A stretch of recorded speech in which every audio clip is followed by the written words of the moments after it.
Galactic Soul, the Honorable Brother, the Revolutionary yourself, Darius Lockhart, and I'm here to tell you to watch Powerbombshells every Sunday at 1 p.m. Eastern on the Fight Game Media YouTube channel. That's right, every Sunday at 1 p.m., and that's on time, every time, because when we stand together, what time is it? That's right, it's nation time. Oh. I unhooked it already. Oh. There it was.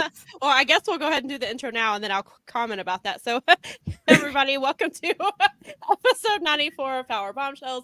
I am Sam. That is Mel. We have a guest, Lisa, here. We're just broads talking about the wrestling we like. And as you can see, 94 episodes in, and we are very professional and clearly have our things together. Always. And so I do want to shout out Darius Lockhart for getting that lovely video for us that we will be posting on our social media. He was kind enough to take a few minutes to record a little video for us, and we'll talk about the Ashe stuff, but I really appreciate, and I was listening to it when his media person first sent it to me, and I got hype because it's been a while since I've heard Darius cut a promo, and so I was like, oh my god, this is great. And so I appreciate having that at the beginning there. That was fun. You did? Yeah, go ahead. Oh no, I am grateful to Darius. I am so we'll get into the stuff with that obviously here, but I am really excited that he did that for us. And I'm really excited that Lisa is joining us today because yes, me too. I have heard so many things about Lisa, and I have not met her before, so I'm very excited. No, this is great. Thank you for having me, ladies. This is fantastic. And hi, chat. Hi, Dazza. I had a feeling. I was like, no, we chat in the thing. They're from the same neck of the world. We are from the UK, yes. So it's always, you guys are my people that I chat with in the Discord a lot, and I know that you guys hear me talk. I mean, I get hi, Nikki, tons of engagement in there. I love my Powerbombshells channel. That's one of the channels I really enjoy, but I do like that we are the women. Keela's in there, obviously. I think she has enough to deal with, but we tend to be the ladies representing. Yes, we are. I'm glad that you guys are putting it down over there. Yeah, I think we bring maybe a slightly different perspective to some of the conversations. I think we were saying before we went on air actually that the people in that Discord are generally a very good bunch. I mean, yeah, okay, it's very male. It's a Discord mostly talking about professional wrestling, and it's a very male space, but they are very intelligent men who are willing, for the very most part, to listen and to try and see things from a slightly different perspective sometimes, or have something said and think about it and maybe go away and change their mind over certain things. So it is a good space to be in, and it educates us as well when we have a debate in there about different perspectives on certain parts of the news. So it's cool. I was telling them before that, because I was about why I'm not on Discord, and I was like, at this rate, I think they're gonna convince me. Maybe I'll pop up in Discord at some point, because it sounds like it's a much nicer space than having to deal with stuff on Twitter. So maybe you can pick and choose what you get involved with, and I think more important is, like Lisa just nailed it, is that. And I think even the point of this show is Garrett gave us this platform in the first place. Garrett is the real, and he will own it when he is wrong, and he wants more voice. He wants our voices in there. And I feel this is I've been on a lot of online spaces, because that's all I've done. This is just the place I've landed at the current, but all kinds of stuff. This is the most encouraging, supportive group of people that I've been with. And I love that. And I love being able to, even the conversation I had with John Muse as part of that, we went away and we had personal chat and we had inline chat, and it was like two human beings understanding each other's perspectives and making each other better and smarter about this new group of people. because to his credit, he's one of the people that wants people to like pro wrestling. He doesn't care who you are. He's like we are, where it's like, we just want you to like pro wrestling. Yeah. Right. And not be a dick. Like, Yeah. I mean, Right. two really easy rules. I mean, Right. Words to live by, basically. Like pro wrestling. Yeah, be a that's a dick. good that's a should good be- life motto. Should be easy. But yes, it's a good space. I mean, I was echoing what you said about Garrett, I suppose, and he's going to listen to this and go, "Oh my god, be quiet. We're being too nice to him." But I've had times where I've like DM'd Garrett and been cross about something that I've read or I've seen or something that's happened, and he's always very willing to be very open-minded and debate. And he will. I mean, don't get me wrong. He's he's not a pushover. He will fight his corner. He will explain what his opinion on something is. But he's always open-minded and fair, and I appreciate that. And he never shuts a conversation down. He doesn't try to squash anyone. He will try to allow all voices to be heard. But by the same token, if someone is being a bit of an idiot, he will completely get on that and stop that and make people behave themselves. So he's a very good person to have in that space, I think. Yeah, definitely. He's very adept just from at like the little using bit the I've hammer. Yeah, and I was gonna say with a little bit that I've interacted with people like before the Discord, and we were mostly on Slack. Like I have found that it is those people, they are very supportive of it. Even when we've had disagreements and stuff, they do tend to listen. And I've had people even like I had, there was just a situation where I had to call out it was a turn into a pissing contest between some of the men, and I was like, I hadn't been in that space very long. And at first I was like, I don't know these people that well. Like, do I say anything? And finally, like, I just had enough because it was like the third time that it happened. And I was like, listen, I was like, stop. It's like, it makes me not want to be here when you act like this. And like, they both, to their credit, like apologized. And then one person DM'd me like separately on another platform, and we talked, and he was like, I'm really sorry that I made you feel that way. And so like, I appreciated that he was like, I'm still learning. And sometimes I don't know, I can be a dick and I don't realize that I'm being one. And I appreciate that you called me out on it. So I was like, well, that went much better than I expected. So I can imagine. So if that's how it's over in Discord, then I'm glad to hear that. And I'm glad that Garrett is somebody. Yeah. And Garrett definitely is somebody who is open and at least lets you talk out your opinions, whether he agrees or not. He's definitely somebody who's very respectful about that, which is really nice. So I'm glad to see that over in the Discord, and then keeping people in line over there too. It's refreshing to have genuine discourse with people. Like, it's refreshing because it's so rare. Yeah. And I mean, we had a good time in our overtime segment with our portion of Jim Valley's YouTube after he does a Wrestling Observer Live and hangs out with us afterwards, and we all chat about the stuff he didn't talk about or whatever. And we had a similar kind of conversation, and a lot of those people are also in our Discord. And it's like, this is like the best part of pro wrestling. This is what the part that we lean into, the part that Ashe was all about, the part that all of these things sort of come together. And so I think we bring a lot of positivity to the space, but we're new to the space. And I think that I've dealt with this with sports my whole life, because I played soccer from the time I was 5 years old, and I played competitively, and I played club, and I went to camps for long periods of time. So, I knew sports politics long before I was,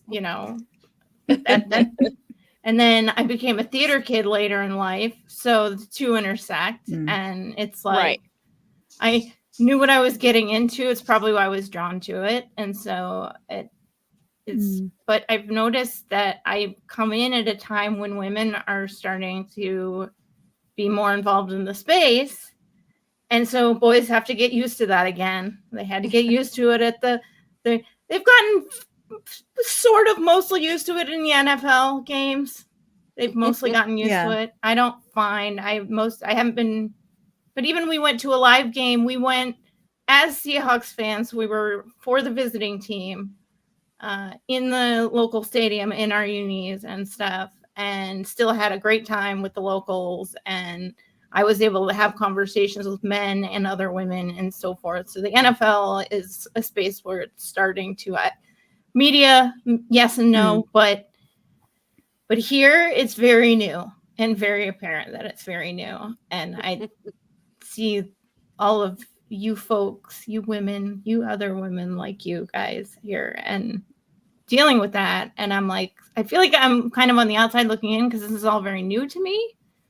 But you two are voices that I listened to and I thought would be fun, especially considering that you two both wanted to have a conversation about the same thing in the same context at the same time. I was like, yay! I told Lisa, I'll check with I Sam. saw it and I was like, I saw it happen and I was like, oh no, I'm going to put this on our show notes right now because I don't want to talk about it, but we're gonna. Well, it was hilarious because Lisa said, I'd like to talk about it. And I said, I'll check with Sam. And I checked in the notes and you already had it in the notes. And I screen capped that and sent that to Lisa. Yes. I was like, this is going to be fun. We're going to have so much fun. Oh, yeah. So see, even Gray agrees. This is going to be awesome. Hi, Eddie. Thanks for hanging out. And also, I wanted to say we had Hassan earlier was in here and said that he was watching Collision and Claudio versus Brody was fantastic. Yes, Brody has Brody is always like when he gets singles matches, he always shows out. But I'm glad that this tournament has been something to showcase and remind people like what Brody can do outside of trios action. And he was phenomenal last night. I really enjoy that. And then Daza said that he's trying to zoom in on the old school UK wrestling poster behind Lisa's left shoulder. Yeah, it's an old Joint Promotions poster, and I think it's from '83. I'd have to go and check it out. But it's Haystacks versus Pat Roach. So that's the lead, and Finlay's on there as well. You've got Pat and Rocky Moran. It's kind of an old cool vintage poster. I don't think I was at that show particularly. I did used to go in the 70s and 80s to wrestling when I was very young with my grandparents, but I don't think I went to that particular show. So yeah, it's kind of a fun little poster. One of my I've got quite a lot of wrestling. I mean, you can see you've got older Suzuki up there, and you've got Moxley Omega down there. You got some like of the good World of Sport time frame in your wrestling.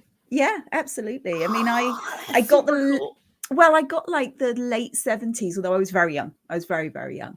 I was, really like tiny, but I did watch some of the 70s stuff with my grandmother and the early 80s, but it was kind of getting a bit fading crap by then, although there was VHSs and things going around, so I managed to watch a lot of it on VHS, and then it kind of went away, and then we got bits of WWE on UK television, and then obviously Sky came along with WWE. So I think I really started watching again in earnest around sort of late 80s, early 90s when we got Sky, because that was, I'm sure Dazza probably knows better than I do the time frame even, but I think it was around sort of 89, 90, maybe 91 when we got Raw, wouldn't been Raw back then, whatever it was we had on WWE, we had on Sky, and that was kind of where I picked it back up again, because that became then accessible for the UK audience. So but we've always had touring wrestling, all obviously promotions went away, but All Star have always promoted in the UK, and there's other small promotions sort of all over the place.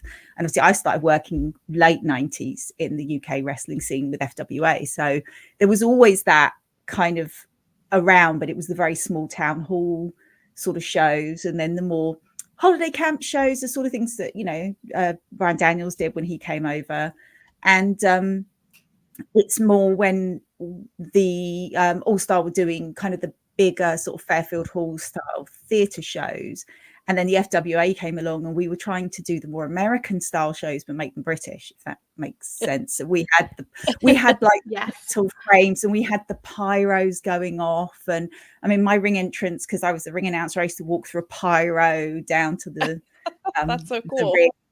It was really, really cool in my leather boots, trying not to get burned by the pyro, trying not to fall over, which I did do a few times, trying to avoid told, like, there's fireworks here and fireworks there, and you have to not tread on them, and then they would go off in the wrong direction and hit you like in the face. Oh or something. gosh. No big deal.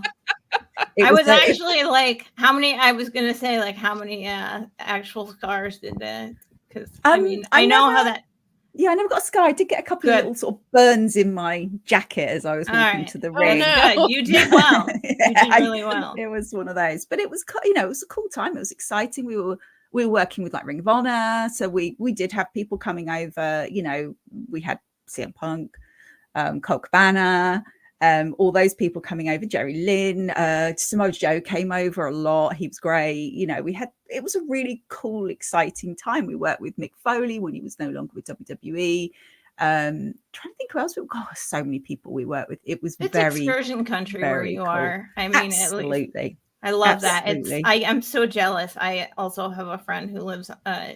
He's outside of Dublin, and same thing. So he gets to. I mean, like he got to the All In show, of course, last year because it's so easy. But I mean, I got back into independent because we went to visit him, and he took us to an OTT show when they were first getting going, and that's why I've always been sort of an OTT nerd on this program. But I kind of like kept a little bit of an eye on it. I saw progress when they came here and things like that. But I know from him, especially, I'm like, dang it, because they just go to Rev Pro shows too, and they're just like, I'm like, they get all the good excursions. They get to see everyone. They got to see Shota. They got Brandon Reed. Yeah. Well, we're kind of spoiled with the New Japan talent because of Rev Pro and their relationship. I mean, Rev Pro's amazing. We're so lucky that we have Rev Pro in this country, and I'm always going to big up Andy because he's amazing, and he gets a lot of slack on Twitter. He gets a lot of people having a go at him, and I don't know why, because he does just the most amazing shows. He's really professional. He tried to keep promoting through COVID. He's looked after a lot of people, and he works really hard to kind of give the UK the sort of wrestling that we are looking for, and to bring that professionalism up.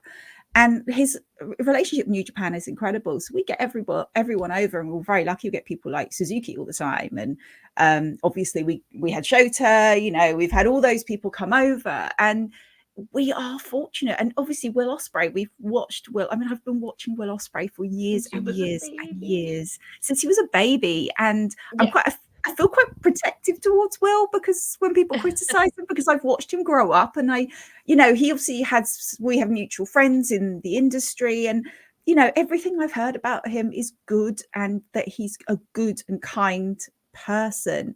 And sometimes he says stuff on Twitter. Who doesn't? I would have hated to have Twitter at his age, because I'm sure I would have said things that were absolutely ridiculous. You and me both. Well, exactly. And he's a great guy, and he's worked really hard to bring other people up in the industry in the UK, and people don't see that side of things. People don't see him talking to people backstage, new wrestlers, and giving them advice, and sitting with them and helping them and giving them pointers. They don't see all that side of it. They just see it's Will, and he's too big for his boots now, and he's not at all. He's so talented, and someone as talented as him doesn't come along very often. And we should be building people like him up, and not like trying to smash him down, because he's amazing, and we're so lucky. And I'm so happy for him that he's going to AEW, where they're going to let him carry on doing what he loves and working with New Japan, and he'll still get to work the indies he wants to work and do what he wants to do and keep those relationships and come back to the UK. And I just think that's amazing. But we've been very spoiled. People like Zack Sabre Jr. we get to see all the time. We are lucky. I mean, the flip side to that, and I know I'm kind of jumping around a little, is obviously we don't get the level of wrestling you guys get with the big companies. Like, we get one AEW show a year. And I mean, I don't think that's necessarily a good thing, but there we go. Obviously we get the WWE tours over here, and they do Raws and SmackDowns, and we've started getting pay-per-views over here. I don't watch WWE, but whatever. We've started getting TNT shows and things as well, which is great. But we don't get that side of things, but we do have a really interesting and good indie scene, I think, as well. I was talking to so when I went to the Ashe show on Friday, I did the media portion, and Lyric was there, and Lyric and I were talking about All In, and she said that she was talking about Rev Pro, and she was like, Rev Pro is, she was like, it's an indie, but it's almost like not, because she was like, the production is so good, and she was like, it's like going to like a major promotion, like that she was like, it's like the level of production there is so good. And she was like, I want to just go to Rev Pro shows and go over there. And she was like, it was honestly like the best. She said that All In was great as far as like the vibe and people being excited, but she was like match wise, she was like, it was fine, but she was like, Rev Pro I thought was better. She was like, I enjoyed the matches more. And she was like, so I'm planning, like, because she's gonna try to go to All In again next year, and she was like, I'm definitely gonna hit up Rev Pro, because she was like, she was like, if you go to, she was like, I want to go to London just to go back, and she was like, and go to more like Rev Pro shows. She was like, so if you get the opportunity, she was like, go to Rev Pro. So she was just like, she was like, it's amazing. She was like, if you enjoy like just watching it, she was like, experiencing it live is like completely different. She was like, it's just even better in person. Well, I mean, Andy runs Rev Pro. He actually started in the FWA as a referee. So he came in and he was, oh God, I'm sorry, Andy, I'm going to age you here, but I think he was about 17 or 18 when he came in. And nice. He was working, he was a baby, and he was working shows.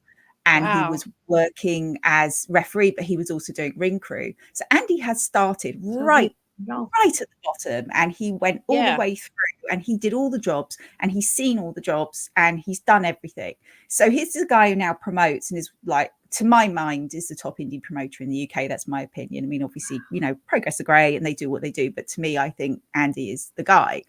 And he's done it all, and that's his DNA, and that's where he comes from. And I think it shows in all his shows. And, I have always said to wrestlers when they've asked my opinion, and, like, where should I try and work? I always say Rev Pro to people, because I know they'll be looked after, they'll have a good experience. Andy will not, he treats his wrestlers well. He looks after people. They'll be safe. He's always got the right things going on at shows, and the shows will be good. So, and anyone who comes over and says, I want to watch wrestling, I'm like, try and get to a Rev Pro, because it will be amazing. When I took my boyfriend to his first ever wrestling show, he'd never seen wrestling before, and I had to take him to a show and try and get him to love wrestling. Right. I took him to Rev Pro.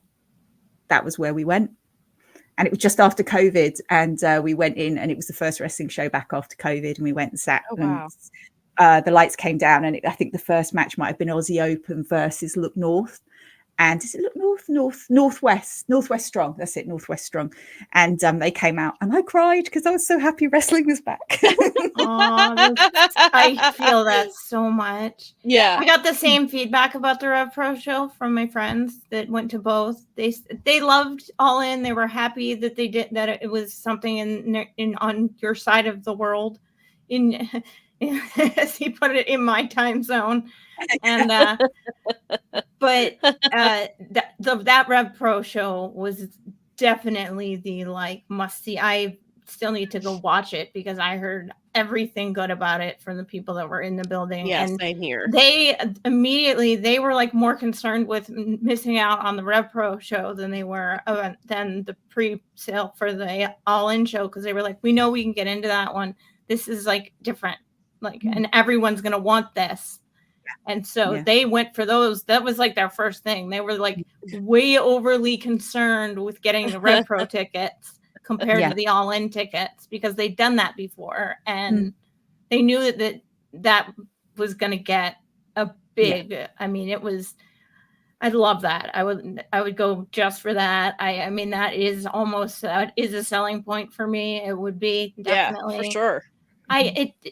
You said something there, and it's something that you've touched on in the Discord before, and it's that I know that a lot of female talent come to you and ask you questions about like who to work for, because you are one of the few people that has. I mean, we don't have a lot of women that we can reach out to and be like, hey, what should I do here? And you are, I mean, one of the people. So like, I mean, can you talk about that a little bit? Like, when women are reaching out to you about like working in places and things like that, I mean, like, are there big concerns just speaking out stuff, or is it more like, what am I trying to get at here? I mean, like, it's I know what you mean. It's like, I mean, it's different. So it's different for me because I don't promote, and I won't promote. I don't work in the industry anymore. Over and above, I will occasionally, if someone asks me to help them with a promo, if someone asks me with a storyline that they're having trouble with, could I suggest some ideas? Because that's my job, because I write TV shows. That's what I do. So if someone needs help creatively, I'm really happy to help wherever I can. But I don't have any ambition to do that professionally as a job. I'm not going to start running shows or anything. I considered it a few years ago, but I'm not going to do that. That sounds like a lot of hard work to me. So and obviously I worked in the industry years ago, and I've been around it. So my late husband Elisar was one of the owners of the FWA, so I worked with him. We weren't a couple when he was in the FWA, but we worked very closely, and I worked in front of the camera, but I also work backstage. I helped him run shows. I've helped other friends run shows as well. I've done sort of all aspects from, helping part of the ring. Obviously, I've trained as a wrestler, and I've done backstage stuff as well. I've done camera, I've done sound, I've, done everything. So a bit booking. So I've had an overview of it. So people know of me, so they will come to me because I'm fairly independent, and I don't have any allegiance to anybody in particular. So I'll just be really honest about how I see things. And because I do talk to people, and obviously I have friends who work in other places as well, I will kind of try to get an overview of where's good, where's maybe not so good, where's got a few problems, and try and just if someone asks me a question, I'll just be really honest and say what I've been told, or I'll try and put them in touch with someone who can help, who can talk to them, on a better level than I can, because they're currently working in the industry. And I'll try and just link people together if I can, and try and help people as much as possible. That's really great. I'm a nearly 50-year-old woman, so hopefully I've got a little bit of knowledge that I've accrued in the way that I can help people with. But at the same time, I'm not an expert. I haven't worked in the industry in years, and obviously, the girls who are working in the industry at the moment are the ones who know the best. So, but if I can help people and put them in touch with other people, then great. It's all about getting them having the safest, happiest place to work, where they'll be treated well, where it's safe, and where they'll get paid. I mean, those are the really important things. It's going to be good for their career. Yeah. There's so few. I mean, really, honestly, I think that I've said this to Sam about the women, the talent in the ring right now are really forging, especially for North America and maybe the West entirely, are kind of forging a path as to what women's wrestling is looking like. I think a lot of the struggles that all the promotions are facing have everything to do with no, now we're serious about wrestling. It's not bra and panties and ring girls and stuff anymore. It's actually we want to be wrestlers for really real. What does that look like? And I think that the women right now, because they're struggling to forge a path with that, and also, but it's gentlemen are in charge of the overall and answer for that. So that is tricky, but to be able to, there's not a lot of women to be able to reach out to and say, hey, what should I do in this position? And when you ask if I ask another lady a question, she and I are going to consider different things than if I ask a gentleman about something, because he's not thinking about a lot of the things that you and I would be thinking about because it doesn't even occur to them, because that's not what they have. That's not their reality for the most part. So they don't have to even consider it. Yeah, business exactly. And media specifically are my two that I feel where people need help is and when a woman has to go in and tell her boss, be it Tony Khan, for example, hey, dude, I'm not okay with this. And everyone's well, just go in there and do it. And it's it's not always that easy. Yeah. It's not as easy for a lady as that would be for a man. So, I mean, it does. Well, and it also depends where they are on the card too. There's Britt Baker she has Tony's ear in a way that maybe Abaddon doesn't. Or somebody who's primarily on when Dark was around. It was somebody who was primarily like on a Dark when somebody versus somebody who is featured on TV every single week. They're going to have, they're going to have different types of relationships, and they're probably not going to go directly to the boss. They're going to go to somebody. They're going to have to work up their chain of command. They're not going to be able to go directly to the boss with certain situations. They're going to have to go to HR or through, somebody else, or maybe have to talk to the wrestler who does have his ear and be like, what do I do, or how do I approach this? And so you've got to have those people there to make them feel comfortable, to know that they can come to you for those type of things too. And it's always going to be tough, I think, because it's the same for guys and women. It's the same for the guys and women. It's exactly the same. You're always going to have it easier if you've got the ear of the boss. It's just the way it is. Any promotion, right? Any workplace. Period. Any workplace. It's the same in television. And there's been a big thing recently in the UK. There's a thing called Project Diamond that just released a load of stats about female writers, female directors, and female producers in British television. No surprise, the stats are shocking. Women are getting screwed left, right, and centre. I don't. Oh my gosh. Oh my. Let me find my shocked face. Yeah, exactly. But a lot of the issues are the showrunners, the commissioners. They're all still overwhelmingly male. And if you've got a mate that you have gone to school with, or you drink down the pub with, you will go and have a conversation with that person, say about a TV show. And you can go to the pub, you can sit with a couple of beers and go, oh, what about this idea? What about that idea? Oh, that's great. And then the next week you can sign that and make that happen. And it's the same in wrestling.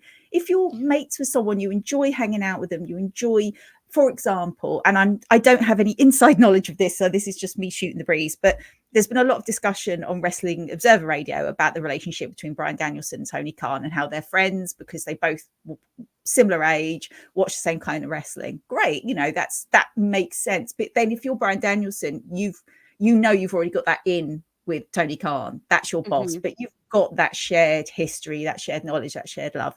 That makes it a lot easier to communicate. Whereas if you are AN female wrestler who's just joined the company, say, and maybe you're not well versed in 1990s Ring of Honor, 2000s Ring of Honor, perhaps you can't have those discussions, or you don't feel confident to have those discussions. And that's where the disparity starts to come in. And I often try and explain that to people sometimes, that if you don't have those common grounds, then it's very hard to make headway. And I think that's can be sometimes part of the problem. And I think especially if you're a boss, you have to be quite aware of that. In the UK, with UK promotions, I've had a few male promoters contact me and ask me questions about things they're not sure about. And they will call me and they'll message me and say, can we have a chat? And they will say, I'm not sure about this thing. What do you think of it? Or from a female perspective, what would your input be about this? Because they know I don't have an agenda because I haven't got any skin in the game. And I think that is where you know enough to know your blind spot and go, well, I've got a blind spot here, and I think I'll just get some opinions first. Well, and that's huge on its own for them to even realize, A, I have a blind spot, and B, let me get a woman's perspective on this, which I think is huge, because a lot of men aren't going to do that, first of all, or they're not going to even have the recognition, because even if they think, I understand, it's not always fair for women or this or that, they don't necessarily know how to go about solving that problem or being open. So that's really, I'm glad to hear that there are people who are reaching out to you to at least, they realize that they've got a blind spot, and that's a huge step in itself. Yeah, and I think we've got a lot of really good guys over here in the UK who are running shows, who really want to do well and really want to do right by women, and really want to, and not just women, non-binary wrestlers as well. They really want to promote and pull forward. I think it's a lot that we had the first, Effie's Big Gay Brunch in Liverpool, which is where I live. Yeah, that's amazing. Amazing. It's the best wrestling crowd I've ever been in. It was incredible. I can imagine. Okay, so you're in Liverpool then. Cool. Yeah. And I just think it speaks volumes when that happens, that these, that's the way the industry's going over here. So, it is positive, I think. And I mean, I mentioned to you guys that I was, I'm really cheered. Obviously, Mariah May has just debuted in AEW, who, I'm a very big fan of Mariah. I do know Mariah. I've known her for some years, and she's just she's wonderful. And I knew her before her first professional match, knew her when she was training. And I walked in one day to a training school and she was there, and I was with my late husband, and we'd gone in to see a friend who was a promoter who'd asked us to come and, just look at the setup and give some thoughts on things. And we were watching them go through the motions. And there was a few wrestlers in there who stood out, and a couple of them are now in WWE. But one of them was Mariah, and we both just went, wow, she's going to be like just the biggest star ever. She's just going to be amazing. There was something about her. She was already a fantastic wrestler, but there was something about her, about the way she carried herself, about the way she looked. She had no makeup on, hair scraped back. She was there to work, and it was just like, yeah, she's got it. Whatever it is, that girl is going places. And she's lovely, and she's a really, she's a very nice, very, very sweet girl.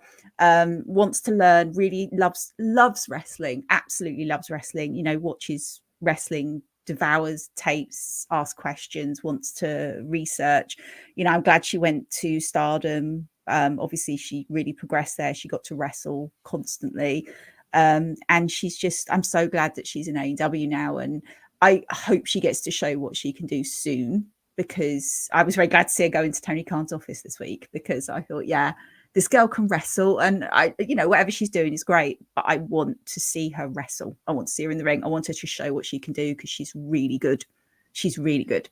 And, she can be up there with the best of them. And I think that's what we need to see from these women. And it's not just Mariah. I mean, Harley Hudson, another really fantastic female wrestler out of the UK, again, someone I've known for some time. She's now just signed developmental with TNT TNA. TNA. Oh, awesome. So she's coming over to train. I believe she's going to Canada. So she'll be training with them soon. Yeah, Leon Slater also has signed with TNA as well. Yeah, I saw that he did. Yeah.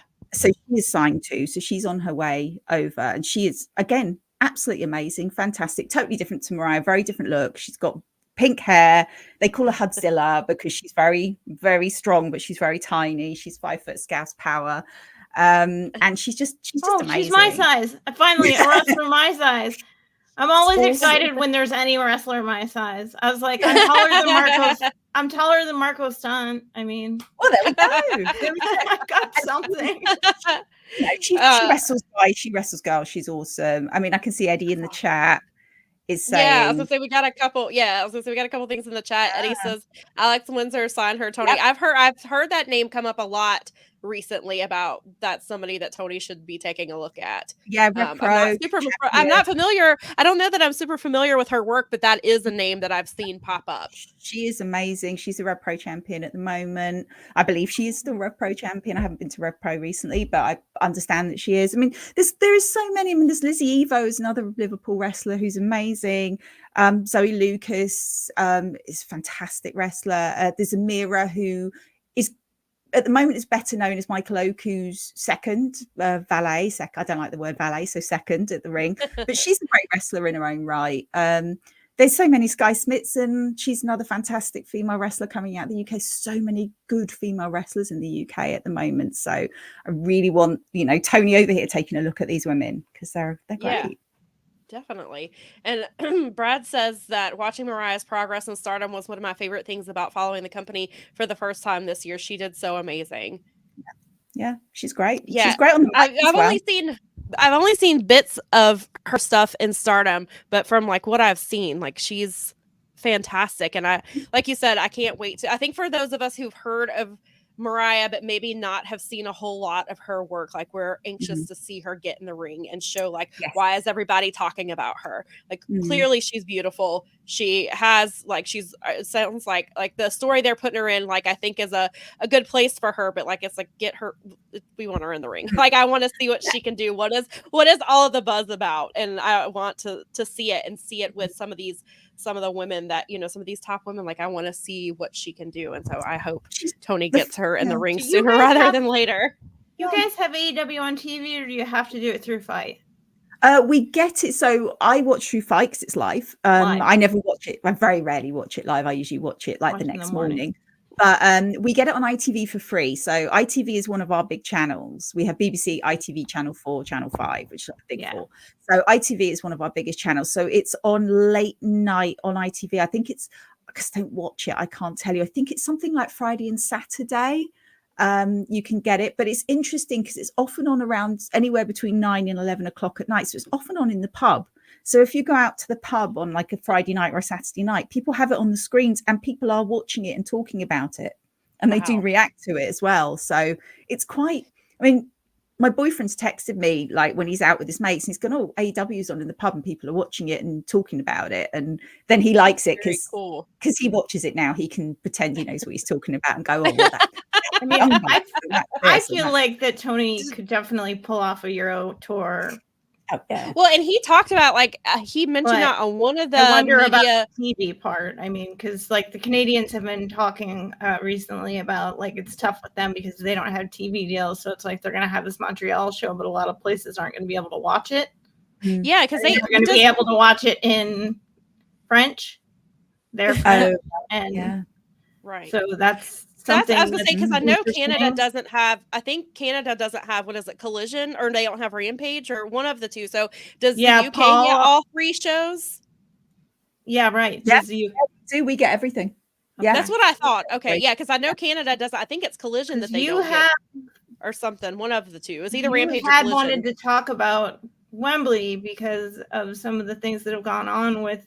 I saw the Wembley, if this is cool with you guys, so that we don't take up too much of Lisa's time, but maybe talking about no, go ahead.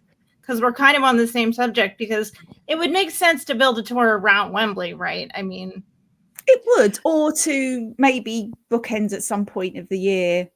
I mean, because WWE tends to come over for I think it's about 4 times a year, maybe even more now with house show tours, but they always used to do Raw and SmackDown at least twice a year from here. And now obviously they do their big pay-per-views and they do house show tours as well. So they're probably very about 6 times a year now. Yeah, and I was gonna say on the media calls, like I think right around Wembley, somebody had asked like, why didn't you do like shows around, All In? And he said because he wanted the UK's first show to be All In. Like he thought that would be it. But then he made it sound like when we have All In again, he made it sound like they would do more shows around it. I don't know. Clearly they're not talking about that yet. So I don't know if that plan has changed, but he implied that they would do some of their other live shows kind of around All In, but I don't know. I mean, he did. And then he said in the last media call that they were not going to do any other live shows in England. He said England, and obviously the UK is not just England. It's right. Right. But he did say they weren't doing any other English shows this year, which I kind of like them not doing anything over Wembley weekend. And the reason for that is because it gives the indies chance to have their right. Completely agree with that. Tony, because Rev Pro and Progress were really able to kind of piggyback off of that and each have because I think they both had some AEW people be able to show up on both shows. So that is nice that they can have that. Yeah, Chris Jericho ran into Rev Pro, so that was quite fun. Oh, that's and Sky Blue turned up in the Women's Rumble as well, which was quite fun. But yeah, they did. I think I quite like that, but I think they're missing something about doing other shows in the UK, whether it's a house show tour or whether they do TV. And I think if WWE can manage it, they should be able to, because given that their entranceway is screens, I think there's a way of doing it that they can rent screens over here. I don't know. They can't even keep Shibata's Visa current, man. That's true. I was so mad at him. I'm like, Tony, that's literally paperwork. That's a procedure penalty. Listen, you should know that. How many times have we heard that they are terrible at communication? So I am not at all surprised. I know. I was so mad. It just made me mad because it's not that I mind that Wheeler has the thing, and I love that Shibata was part of that storyline, and this is a total tangent, but the whole thing about that costs you time, that costs you money, that costs you storylines. That's a really big mistake. And those kinds of things are why it's I want them to be able to handle 6 shows in a foreign country Yeah. or in England or like about, because you go around the country and people from the continent and from Ireland can get there very easily anyway. So it's, and you guys travel pretty easy. So it's, it's not like it wouldn't be a draw from the continent too. I know that All In was a draw from the continent because I know people that live there that went. So yeah. Well, Dazza has said in chat, there's more to England than London, and he's right. There is. And yes, you have way more. But you have people living in Aberdeen, in up in Edinburgh, in Glasgow. Yeah, and that goes back to go. Dazza saying, he's someone who lives up north and would appreciate. Definitely. I'm up north too, and it's like, I'm in Liverpool. It would be nice if they did Manchester or Liverpool or Newcastle. Those places. Go up to Edinburgh.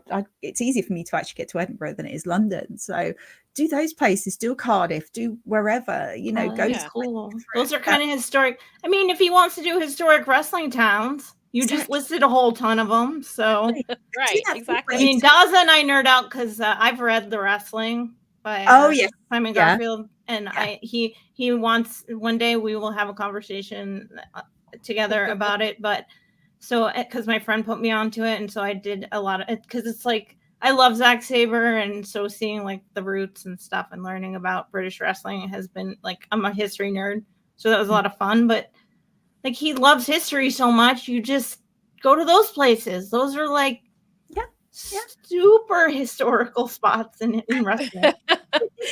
Eddie makes a good point.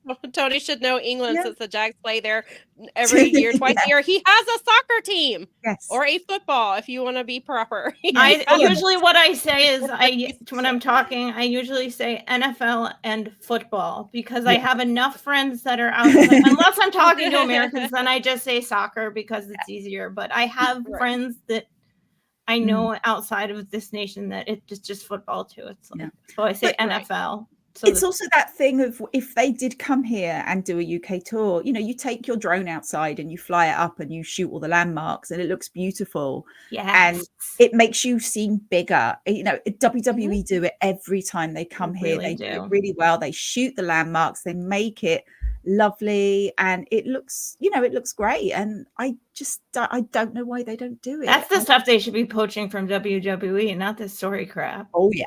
Right. Yeah, exactly. So, should we talk about Wembley though real quick before we bury the Mushroom Man? Oh yes. So I obviously went to Wembley last year. I was on the pitch quite close to ringside and on the aisle actually, which was really fun. It was great. And there was 4 of us who went, and we paid a lot of money for tickets. we spent between us like, about £3,000 on tickets, but it was worth it. We had a fantastic time. It was a big experience. It was the first one. It was the first one, so we were happy. We made a decision. We all travel out to Las Vegas every year for Double or Nothing, and that's a holiday we have. Obviously, we meet up with everybody from the group. It's great. It's lovely. And so we made that choice. And it was fun and it was really good. But then it's come around this year and we've looked at the ticket prices and we've just said, you know what, this is just getting silly now. They want £300 for riser tickets. And we're thinking, no, it's not. It's not worth that sort of money.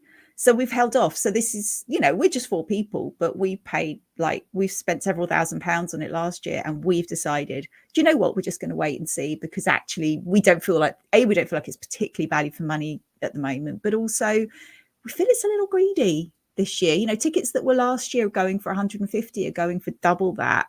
That's insane. I didn't realize that they were that they had jumped up prices like that. And in a shit economy. Yeah, exactly. Right. And everyone is struggling everywhere. This is not like unique to America. Well, and how many times we've talked about this a lot, like about the Japanese economy and how that's hurt who New Japan has been able to retain. So it's definitely an economy that is hard. So if it's hard enough for companies, imagine how hard it is for everyday people to be able to go to wrestling. And in this situation, like, you can go to Repro or Progress and get a couple of that same weekend. And I would probably want to rather spend my money on that. Yeah. And then and then you'll probably get a couple of AEW people pop up at those shows as well. And so then you get to be there for that moment. Well, I think we were second row at Red Pro, and I think we spent about £130 each on those tickets. Wow, that's great. And we were very happy with that, and we felt like it was money well spent. I mean, I would spend that. That's Yeah, fine. That's what I spent on my first ever. I agree with you. This happened in Detroit too. I spent $130 a piece on probably our first tickets, and they were on the floor. Yeah, and then this year they wanted like 4 times that for those seats, and for the front row in the first part of the bowl were $1,200 a piece. Oh, and as my friend put it, is Jesus Christ himself performing at the in Detroit? And I was like, but seriously. So, and then what's been happening, you've heard that people like Kevin Ely have done this now, and I think JD did the same thing recently, is and then you get there and realize, this happened to us in Toronto when we went to Forbidden Door even, buy one, get one free, or buy the 4-pack and that's get better seats. Because Nikki and I are waiting for Collision tickets in January. We're gonna wait because I'm going to DPW next weekend, and so we spent a night, and we just did Ashe. So I was like, we'll just wait for Collision and just do.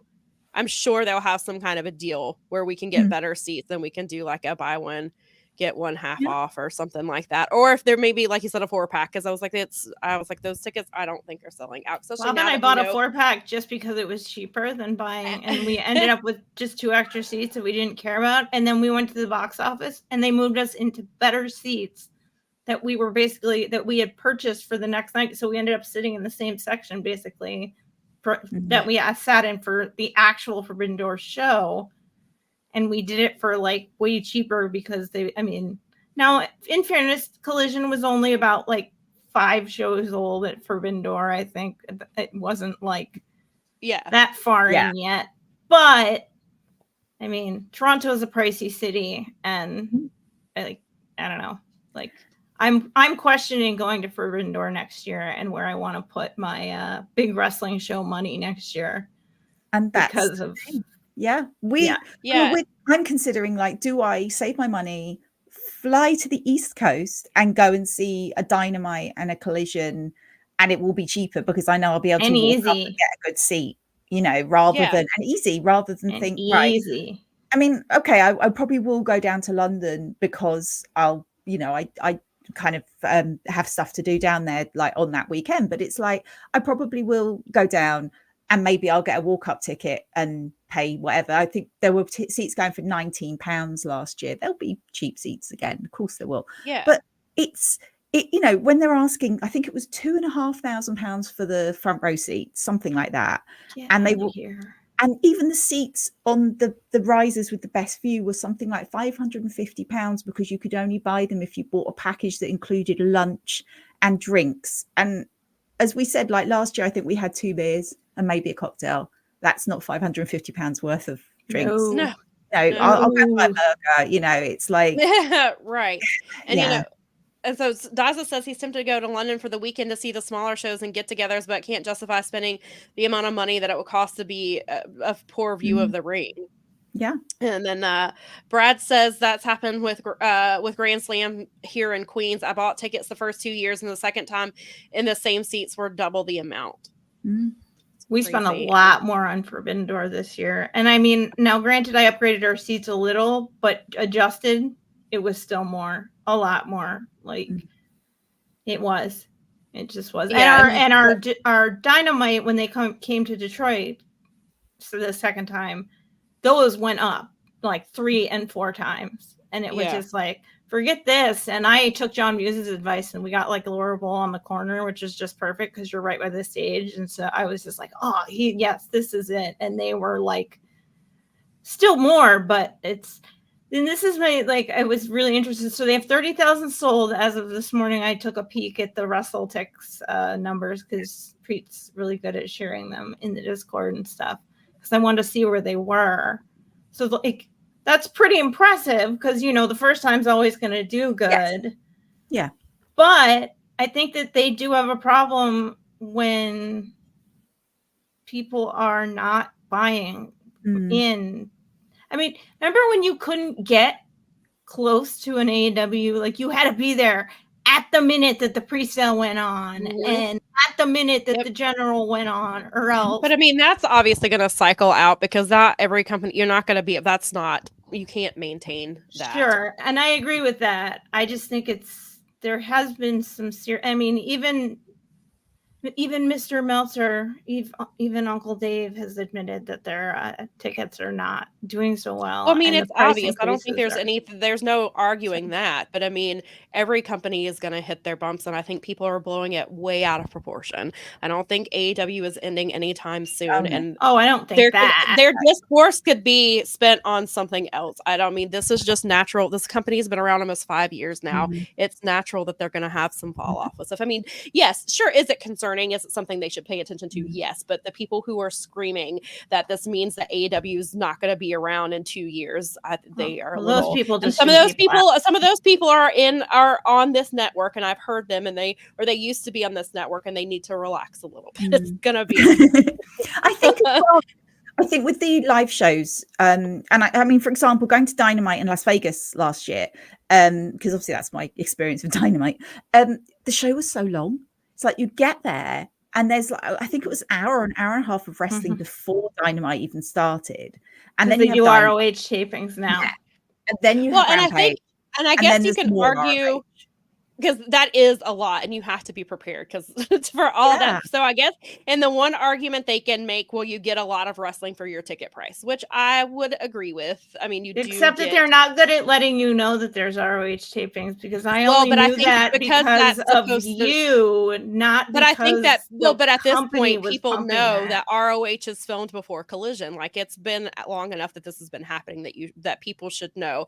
If I'm buying a ticket in Collision in January, then I know there's ROH before, there's Collision, and there's ROH after. That's just how they've been taping for months. And so I think that should be a no, unless it's somebody who is not something who watches every week. But I think that at this point, people are aware that at Dynamite, you're probably going to get, unless it's a live Rampage, you get Dynamite and Rampage. And you get at least and now they're doing dark matches as well. They're doing 1 or 2 dark matches as people are coming into the stadium. So I think people at this point are getting, I think they're knowledgeable that they know that. But it is, you have to prepare for it. It is, you're spending not just money, you're spending your time. And that's a lot that people have to, that's what AEW needs to, well, and a lot of companies, they need to take that into account, that it's not, people aren't just spending their money on your show, they're spending their time and their effort and their energy at your shows. But I do think as well, though, that hurts them, because although I get what you're saying about it's a lot of wrestling and you are getting your money's worth, I think it hurts them when you watch Rampage and you see all the empty seats because people have gone home because they're burned out. I think they would be better doing, okay, you go to see Dynamite, you're going to get Dynamite and Rampage. That's it. Maybe one dark match before, and maybe what WWE does really well is you wait till the end of the show and then you get that really big match that you're never going to get on TV. So you get the Kenny Omega versus the Young Bucks in a handicap match, or you get whatever it is. Yeah, right. Crazy matches. I mean, I remember going to a show, I think it was the last WWE show I went to, when The Fiend was really, really hot. And it was The Fiend versus John Cena. And I mean, you're not going to see that on television particularly, but we got that in the arena and it was fun. We had fun with it. And I think you do that, and you do your Collision show, and maybe you do an hour of Ring of Honor with Collision, I don't know, but then do those Ring of Honor tapings like they used to do with Dark and Elevation, take them somewhere else, do Ring of Honor. I know it might cost you a little more in the long run, but just think how much more animated your crowds will be. Because I think they should go back to the studio stuff with ROH. I think it was better. They put more effort into it, I feel like, and it just I would agree. And they need to, for ROH, they need to book smaller venues. They need to, especially for the pay-per-view stuff, especially because I saw Friday night, I saw WrestleTix, and Final Battle has sold 996 tickets as of Friday morning.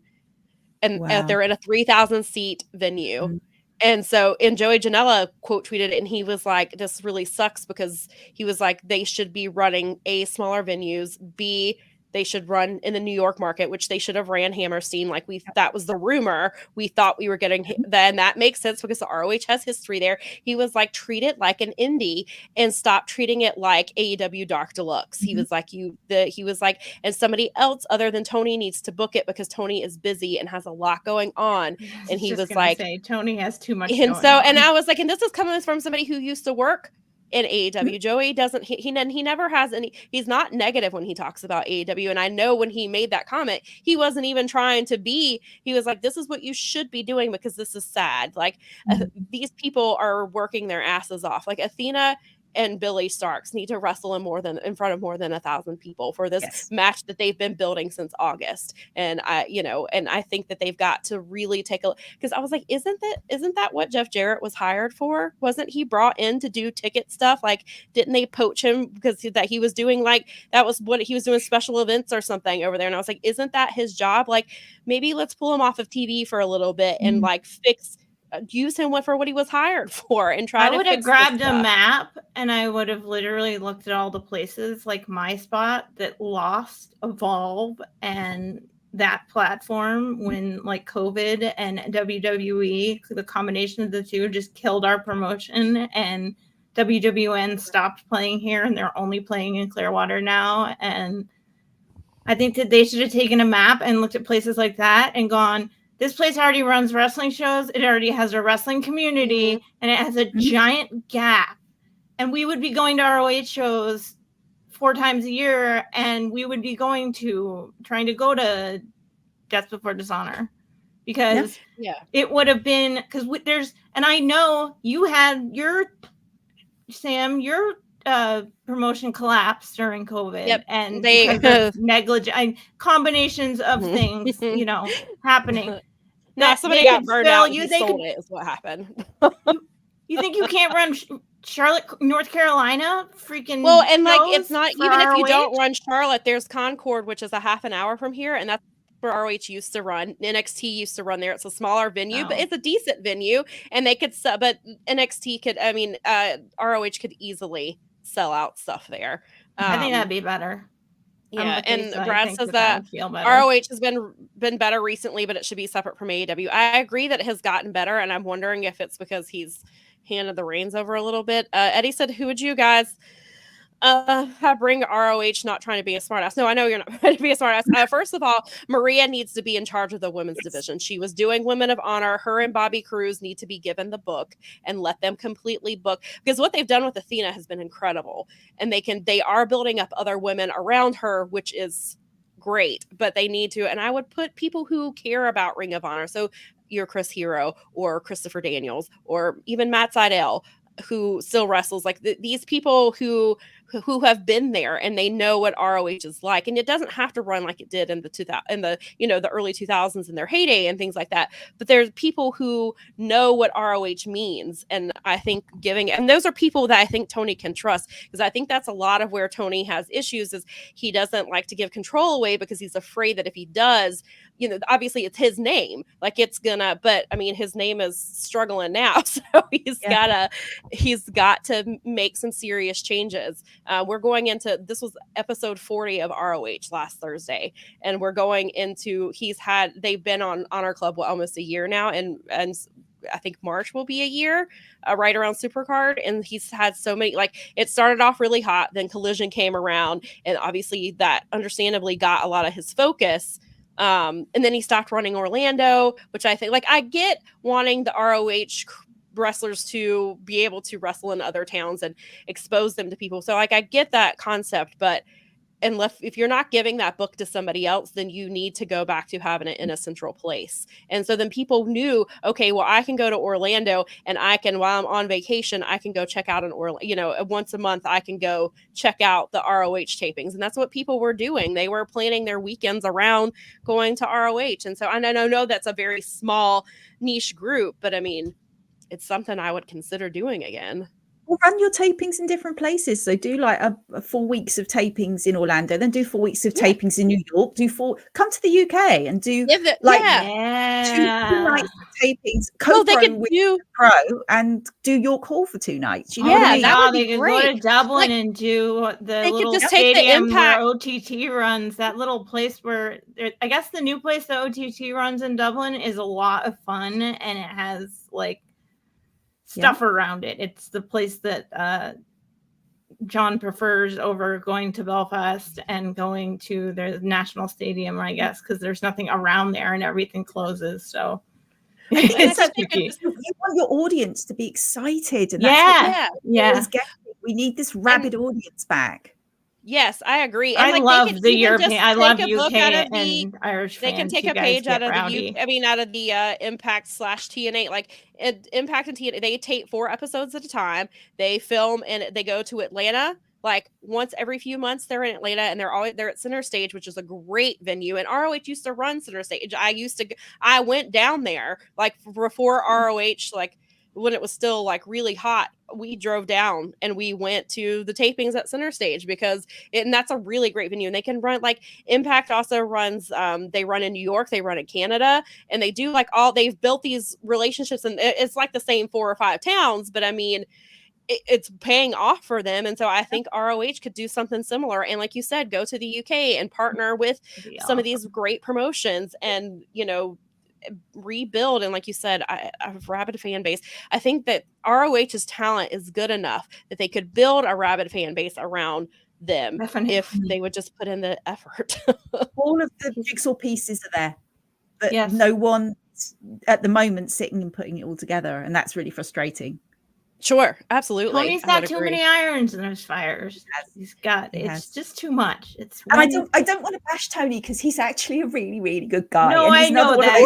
I've heard absolutely. And I'm grateful to him for having, like, people talk about, I said this all the time. People talk about like WWE is so great and it's so hot right now. I'm like, that's because AEW came along and gave them competition and they had to get better. And it made WWE better. I'm not a WWE fan, but wrestling is better when WWE is better. And AEW coming along as real competition for the first time, people didn't think it was possible, is making WWE better too. It is helping. And it's making... Yeah, and then, and now you have Impact is rebranding. New Japan could collapse. I mean, I think that some of these people are not like recognizing the actual they're not really understanding. Jim Valley took some serious heat for saying like Tony Khan's awesome because he made it so Will could still wrestle in New Japan and fulfill those commitments, and he could still be at Rev Pro, and that's so important for wrestling. Yes, and that's a big deal. And people are like, "Oh, you're a homer for AEW," and it's like, no, he's just stating a fact. It's just a fact. Well, and like rising tide raises all the better.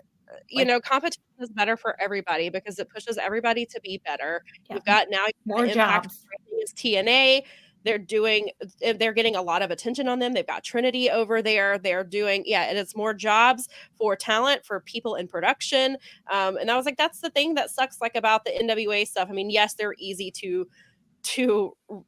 make fun of, and they rightfully so, but then like because Billy Corgan did something really stupid, they lost their TV deal. I think they're on the app, but that's hurting people. Like they're having to cut costs, and in January they're talking about how like their makeup artists and their hair, like they're gonna have to cut their budget. So these are people that are losing their jobs because of things like that, and of course that is Billy's own doing, but there's so few places where you can work in wrestling and be involved in TV, whether you're on screen or behind the camera. And so, I always want wrestling to do well because I want people to have, especially because especially with the indie scenes, there's only so many, and now the indies in some indie places it's coming up. Like thankfully, we have people like Effie who are so forward thinking and are doing things to make indie wrestling be viable for some people where they can make money and not have to be on TV. And so hopefully more people will listen to Effie and, Mance and some of these people who are or Matt Cardona, who completely has revitalized his career and is making a ton of money on the indie scene, and people are going to him and be like, how can I replicate what you're doing? Which is phenomenal, because you want people, because there are so few places that people can work, and so you don't necessarily have to have TV to make it in wrestling and to have, you know, a lot of money, but you know, He's you want these streaming. Okay, I don't know how much longer we have Lisa for, and I Yeah. have got to hear you guys. This is what I came here for. I mean, obviously, I came here because I love Sam and I love doing this with her. I'm gonna get my popcorn and my 3D glasses, and I because I heard somewhere that you two, and I'm gonna preface this with, those stupid energy drink, that freaking watermark is embarrassing. Like, that thing is embarrassing, and I it's hate stupid, looking at it. and I hate it, and it makes me think of WWE so much.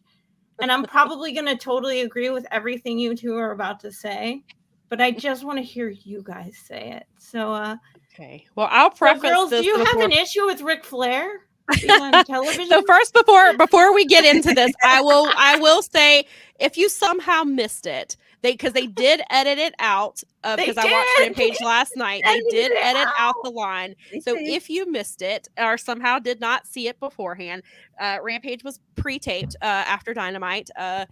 And for some reason, they keep giving Ric Flair a live microphone. And Ric Flair made a comment. I don't have the exact quote in front of me, but he basically said, women who are between the ages of 18 and 28 to show up at his hotel room, no boyfriends and no husbands. And so they and a hush fell over the podcast. and it was, thankfully, and I couldn't figure out first when I was watching the promo last night. I was like, how did we get, because you know he's saying all these things about Sting, and like I was like, how did we get from this to that? And then I heard about running the towns and it won't be quite the same, and then I was like, that's where it is. Okay, so Ric Flair had to Ric Flair right towards the end because it was getting too serious for him, I guess. And then he said what he said, and thankfully they edited out. And then of course there was some backlash. Then Ric Flair he goes on Twitter and tries to make people feel bad for him. And I'm sorry if I'm an embarrassment, and if I'm embarrassing you at Tony Khan, I will leave. So then you have Jericho, and I knew it as soon as I read it. I was like, Jericho is going to be the first one to say something. And there he goes, just like he did with Tommy Dreamer when Tommy Dreamer was getting shit for what he said on the Dark Side of the Ring episode. And Jericho told him he was forgiven. And so Jericho's like, don't listen to them. It's okay. And then I didn't see the comments, but I saw other people. Apparently Kevin Nash defended him, and apparently Stone Cold defended him, which apparently somebody was talking about how Stone Cold is like such a Ric Flair mark that Ric Flair can basically do no wrong in Stone Cold's eyes, even though Steve Austin tends to be on the right side of history about certain things. He's like, I think for Ric Flair, he never will be. And then you have Miro, who comes out and tells us that the dirt sheets don't speak for us. Well, Miro, you don't speak for me. Yes. Lisa, I will let you have the floor. Oh my God. I just,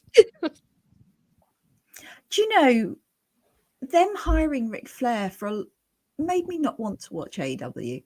It just made me not want to watch. When he came out, I didn't want to watch AEW. I wanted to turn it off. I really did. In fact, I did turn it off. I watched the rest of the show later, but when he first appeared, I turned the show off. I thought, no, I just don't want to watch this predator on my screens. This man is a predator. It's not even that he's been accused of things that have not been proven. If we want to say he's been accused of things that have not been proven, we're then calling all his peers liars who've written about it in their biography. So are we calling people like JR a liar? We calling Jericho, because Jericho's written about him, I'm sure, a liar. We're talking all those people who've talked about him. We're talking Dave a liar, calling Dave a liar for reporting it. Are we talking about everybody on Dark Side of the Ring? Are they all liars? What he's done is not in question. You know, he takes out his genitals and puts them in women's faces non-consensually, and does the helicopter and all sorts of terrible things that he's accused of doing. And now we're taking this man and we're putting him on the second largest American promotion, and we're lauding him as some sort of legend. And that is all just disgusting to me as a woman. And I think it's disgusting to a lot of men as well. And I don't want to see it. I don't want him to be lauded. And I don't want to hear from men that, oh, well, he's earned the right. I'm sorry, no. He's earned the right for what? To take his to be a predator? What? Right. It blows my mind. And this comment, the 18 to 28, God, I said 8 to 28, that would be awful. 18 to 28. I get it. The comment, if you took the comment in a vacuum, it's not the worst thing in the world. You know, you can look at that comment and go, oh, it's a bit gross, it's about step, but whatever. You know, there's been worse. Ratings, whatever you need to justify it and sleep at night. We've had, I mean, I love the Acclaimed, and the Acclaimed have said choice things in raps before and stuff. Yeah. Okay, fine. You could say that, but you can't take it in a vacuum. This comes with all of Flair's history behind it. And that's why it's not acceptable. It's not the comment, it's everything else around it. It's everything else around Flair. If another man made that comment, it might be, you know, you might go and roll your eyes, but you would think, oh, well, you know, it's just a stupid comment by a heel or whatever. You know, if MJF made that comment, I would just go, oh, for God's sake. But it is what it is. But it's him. And I mean, it is obviously, on a personal level, I find it quite gross that a man in his, however old he is he mid-70s? He's like, he's closing in on 80, I believe. Yeah, okay. he's in his, inviting women 40 years his junior up to nearly 50 years his junior up. That's just, it's including all people that are in committed relationships. Of course. He went so far as to make sure that you understood that every single underage, way underage. Well, I mean, they aren't underage; they're just legal. But I mean, like you said, there's no justification. I don't know, and it was only a matter of time. That's the problem, right? Like, that's the thing. You said it. Tony knew that was Tony coming. knew what he was getting himself into because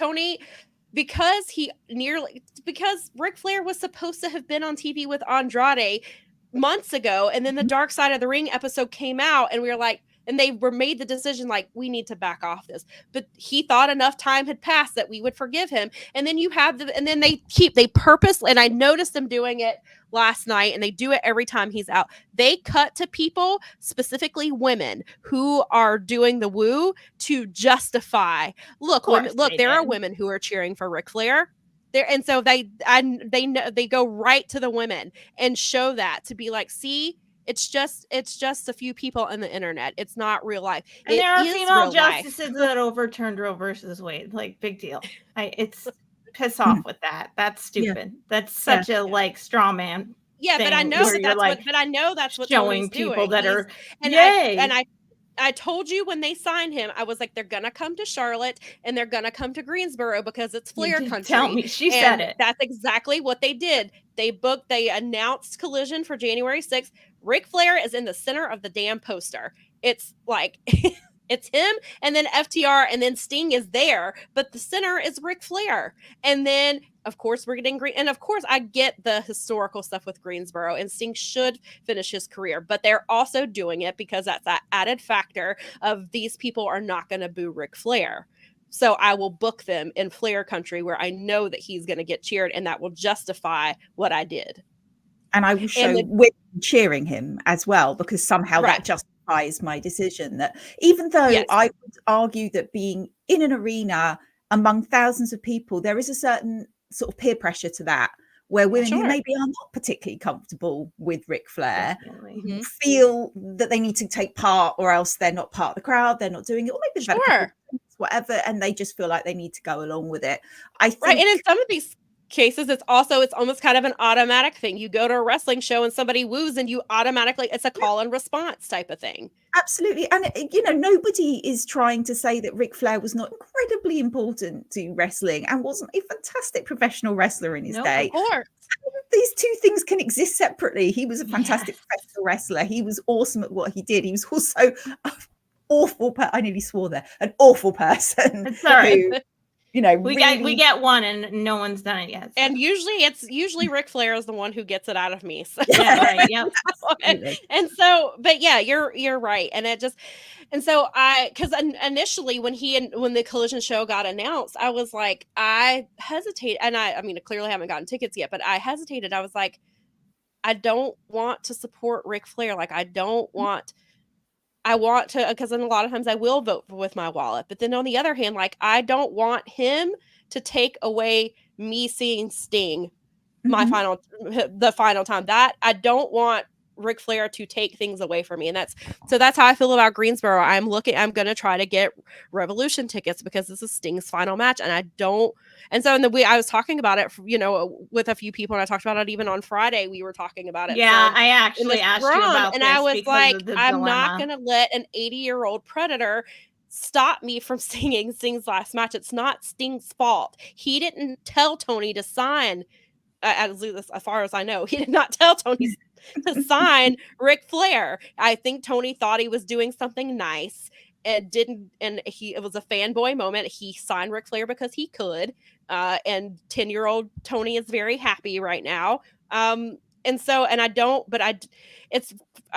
of me, like, I don't want to be in the arena with him. I don't want Ric Flair anywhere near my TV. I don't want to look at him. I don't want him with a live mic. But then on the other hand, I don't want to let him stop me from getting to see Sting and enjoy this, because I don't want to look back in 5 years and be like, man, I really wish I'd went to that last Sting match.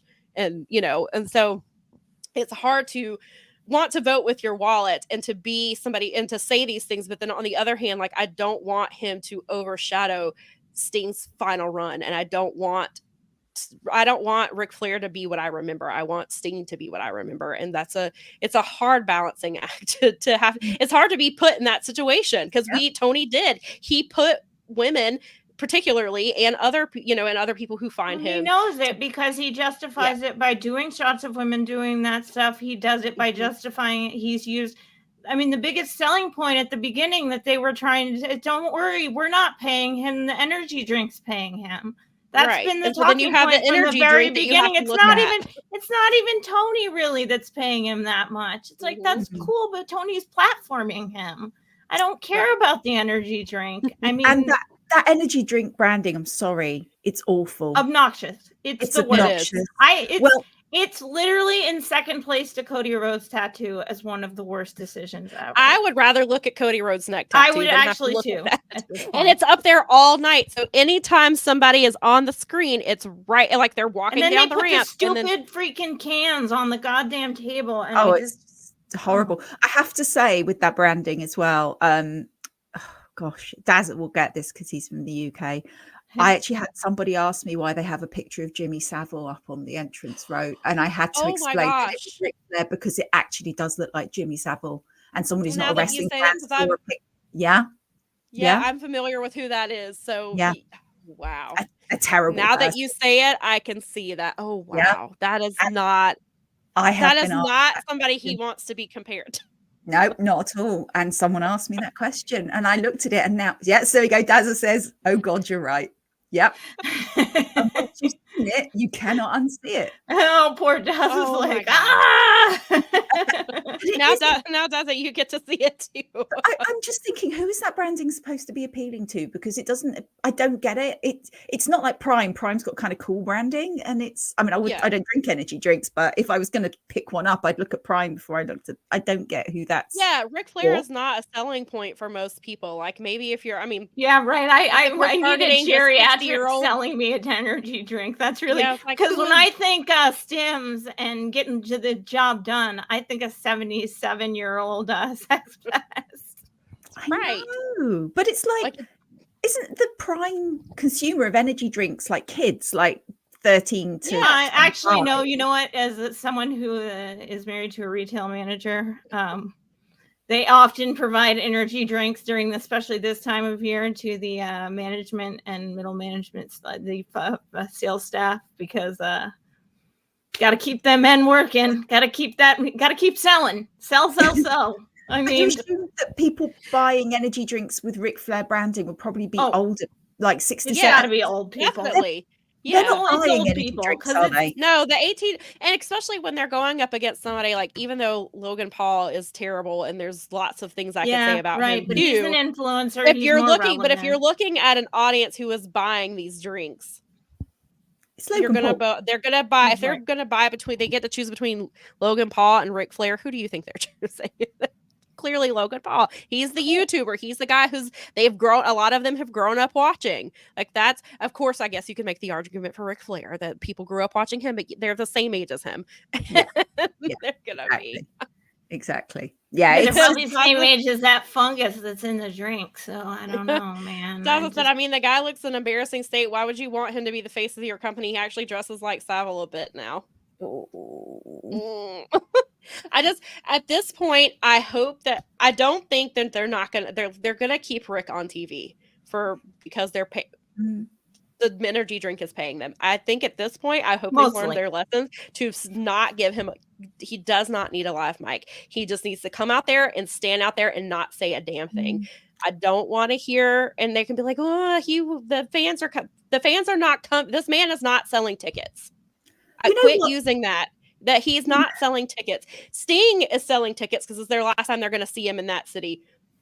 Obviously your younger people are selling your tickets. Ric Flair is not moving tickets. Please don't put him on TV. Stop putting him on TV. And if you're going to, keep him away from a microphone. Just let him stand there. There are people who bow down to Vince when he comes out to the ring and do that kind of thing. We're not worthy thing. Yes. So you will always going to get people in a crowd that are going to do that. But most of us know who Vince McMahon is. I mean, Vince is the reason I don't watch WWE. Once Vince is completely finished, severed from WWE, I will start watching it again. He's the only reason. I think, a lot of the WWE wrestlers are amazing. But with AEW, I think there's a part of me, and although I understand what you're saying about not giving him a live mic, and I do agree with you, there is a part of me that kind of wants him to have the live mic simply because I think he will reveal who he is very quickly. I mean, you're not somebody else made that when the contract came out, and I was like, and my friend was like, I kind of hope he does because I want him to embarrass himself, and I want Tony to, which is what happened on Friday. And I gotta play devil's advocate here because I said this to Bob this morning, and he's been in business for a ridiculously long time. And I said that, and he said that would be the worst thing that could happen because it would be the worst look in the world for AEW because all of their competitors. I agree with you. I'm torn. I'm also like I'm in the middle now because I'm like the one side of me wants like that exposure because people need to understand that this is a bad human. This is not a good person. He has done. But then you're going to have but then when you have your former AEW champion Chris Jericho going on the internet and immediately defending him, it doesn't matter because because you saw Jericho and Miro immediately go on the internet and defend him, and so that they're going to keep because Jericho. But of course they did. I mean, that's my point. Wrestlers, he's putting his locker room where they're having to go defend this man. And it's going to keep, if they give him the mic, that's the other thing I don't like personally. He's putting them in that position, but Tony knows Tony made his bed and now he has to deal with the consequences. I just don't like, for me also, I think about those poor women who have to go to work every day. Oh no. Yeah. That's one of the first things I can't stop thinking about that. There have been a lot of incidents, like our governor's a female and a bunch of guys try to kidnap her. And that scared me. Like that was extra scary because it is. No, and people don't understand what the environment is like for women right now. And I feel like my insides, my guts get really like twisted up. I'm just even talking about it, thinking about the fact that like I'm a woman who has to go to work with that guy every day. That's rough. And I don't care, locker room, boys will be boys, all this crap. Like the only way to get rid of that is to break that cycle, and that's like just right. But then you have a lot of work. That's what I'm saying. But you have Tony. But you have people enabling it because we've talked about it before. There are people who are named on speaking out who work in AEW who are on TV on a regular basis. There are people in WWE, the same thing. These people were named and speaking out, and they're on WWE TV on a regular basis. And then you have Tony knew he knew those allegations were out there, and he still made the decision. And so he put those women in that situation. He's put his women's locker room in this situation where they, even though he can say, oh, well, the women's locker room's on the other side of the arena, you still employ a man who is a predator. And what does that tell? I mean, and if I'm a woman looking at signing with a company, if I'm Mercedes Moné, and of course, she's worked with Ric Flair before. She used to work with him in another company. But if that's, to me, that is something I would look at. But it's hard because every company employs, I mean, WWE still does. TNA and or TNA/Impact has, they've got Tommy Dreamer who defends Ric Flair openly. So, I mean, it's everywhere you go. And it's very unfortunate that we, speaking out was to try to clear this out. And then you've got people weaseling their way back in. And you've got Tony Khan, who he didn't have to sign Ric Flair, but he chose to. And he chose. So now he has to deal with the consequences. And I mean, I was just, as you were talking, I just wanted to quickly Google to check I had the right statistic. In the UK, 1 in 4 women have been sexually assaulted or raped. And so this is an awful lot of women who have been a victim of something along the lines of what has been going on, having genitals sort of given to them, unwanted, and various other things, and penises helicoptered into their face and all that sort of stuff. This is a lot of women who are watching this and seeing this man, and the very act of Tony Khan putting this man on television and holding him up as a legend. You're basically saying to women, I don't care. I just don't care. I don't care that you've been sexually assaulted. I don't care that what he's done. It doesn't matter. That's not important. What's important is my wrestling show. This guy from my childhood, who I love, 10-year-old me loves, that I want to put on the TV show. And Dazza has pointed this out in chat. They had a convicted rapist on one of their pay-per-views. I mean, that was another sort of, as come to Jesus moment I had with AEW, where I almost stopped watching when Mike Tyson showed up. And they teased him this year in Vegas. They made some comment about they were going to bring somebody out who was some big Las Vegas person. Everyone started chanting Tyson, and I got up from my seat to leave because I was like, if he walks out, I'm walking out of this place. I'm going. I'm leaving. And it wasn't him. It was, I can't remember who it was now. It was someone else, but it wasn't him. But I just can't. I don't understand the thought process that goes on in a man's head where he doesn't think, what message am I sending, not only to my locker room, not only to the women in backstage that have to work with this person, but also to all the fans, all the female fans, and anyone putting the television on. Us three, we watch AEW. Yeah, right. And that's other women in our lives.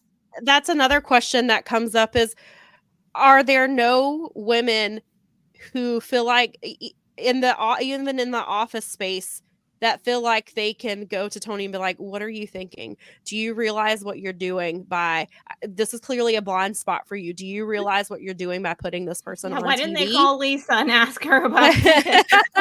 Right. But that's what I was like, is there nobody in the office? And maybe they don't feel comfortable.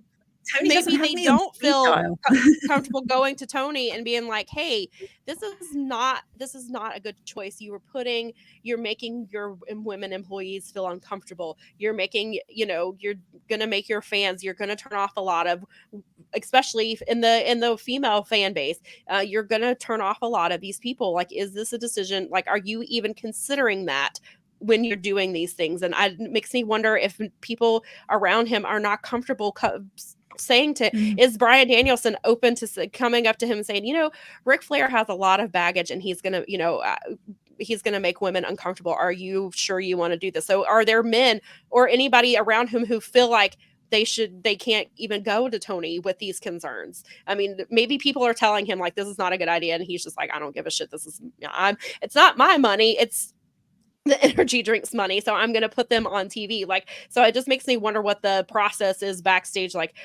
how are they vetting people? Like, they've brought in some questionable people. And again, there are people who are named and speaking out who are on TV regularly. So how did he vet this process and be like, oh, well, I feel comfortable putting them on TV every single week? Like, it just is very curious how that keeps happening. I did want to address something Daz is saying in the chat, which he's absolutely right about as well. I don't know if you can get that up. Yeah, the get out is that Tyson served time for his crime. And Dazza says, sorry, but no, it doesn't give him a clean slate. He'll always be a man that raped a woman. That's a very, very good point, because I think absolutely he served his time. And I am very much a believer that you serve your time, then you go back into society, rehabilitate yourself, and you do your best to live a good life, and you have the right to go and earn a living, and you have the right to do those things. But there is a difference between going and earning a living and being held up on a TV show as a legend. And I think with Mike Tyson he's earned enough money for 10, 15, 20 lifetimes. Mike Tyson could have done his time and gone off. He could have worked in boxing. He could have done something in sports. But to be a celebrity, in inverted commas, I find that distasteful. I think he's someone who should have stepped away and gone, right, okay, I've done this now. Maybe I'll work in rape advocacy. Maybe I'll work with men who are rapists. Maybe I'll work with men who could potentially become rapists. I don't know, but that's something he could have done. But to then go on a television show and be, hey, it's Mike Tyson, the celebrity, to me, that speaks volumes, not only about the man who wants to do that, but the men who put him there. Yeah, and now that I'm thinking about it, didn't they put Mike Tyson on commentary a while back, and they had him and he was out there. Yeah. And he was talking about Orange Cassidy, like he was putting Orange Cassidy over and like all of this stuff. And I'm like, what is happening? Like we're just, and then, I think that's having a complete lack of understanding of the female. I think also like with the Mike population, basically. It was like, everyone with internal genitalia doesn't matter to this conversation. Right. Well, and I think part of the Mike Tyson thing is you have him in like The Hangover, where he's like a major focus in that movie, and they center him as this character, as this this is maybe eccentric rich person, and he has a pet tiger and this type of thing. So in people's minds, like they don't remember or they forget about the Robin Givens and things like that, and so they see him as just this guy, and that reframes how they see him, and so they think, oh, that's cool, the guy from The Hangover likes Orange Cassidy, like so exactly. They put him to it. And Eddie makes a really good point. Bryan Danielson did defend Vince McMahon. He did. He did. And he has defended. As recently as within the last year or so, where he talked to Dave and Rice. And so Eddie, that is a very good part. So then you have somebody because like they have Danielson. a different relationship, and it's special, and it's okay. Sure. That was sarcasm. No, right. No, but I'm saying, but because they have that, so then I guess maybe he views Tony the same way, and he's like, well, he's not paying for Ric Flair, so it's fine with me. My wife doesn't work here. Yeah, I think there's a lot of mental that goes on. It's difficult. I do understand it's difficult to, when you know someone, or when you love someone, or when you're very close to somebody who does something that is that awful. And I think that is a very hard thing to deal with internally. I mean, I've been in that situation where I've been friends with someone and then found out subsequently. I mean, obviously speaking out, there are men named in speaking out that I considered friends. And then I wasn't aware of things. And obviously you become aware of things, and you have to make decisions based around what you're aware of. Speaking out was a tough one. I mean, obviously it started in the UK. I think it spread across to America as well, but it had its genesis over here. And very early on in speaking out, I did speak about a couple of things that had happened to me that kind of led for me to leave wrestling, reasons behind it. And I didn't name names, and I won't name names because it's a long, long time ago, and there's just nothing to be gained from that. Although, one or two people are still active in the wrestling industry. And I think that it's, for me, with speaking out as someone who was involved, it became a very strange thing, because it started out as people naming things that had happened that were very, that were sexual assaults backstage, and there was some allegations of rape and things, but it did segue into something else, and it also became then about people wanting to put on blast bad partners, bad boyfriends, bad girlfriends, and that's where it became very murky, and then it became very difficult, I think, for people to pick apart what was a genuine sexual assault or something that was predatory from something that was a relationship that had gone wrong, where someone had misbehaved, someone had cheated on someone, or someone had done something that they shouldn't have done, but it wasn't in the same category as some of the other things that maybe happened. And I think that unfortunately is now why we are seeing people that have come back from speaking out accusations and are now able to work, because it became too, with all these things, it just became too big and too wide ranging, and we lost sight of convoluted and lost sight of what it actually was.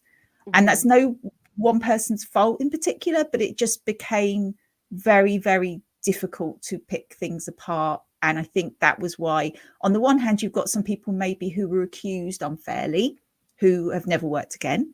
And you've got other people now working that probably shouldn't be. And I think it's a very, very hard. And victims who didn't get any justice because they got lost in the noise of the fact that everything becomes an internet hashtag and not a legitimate.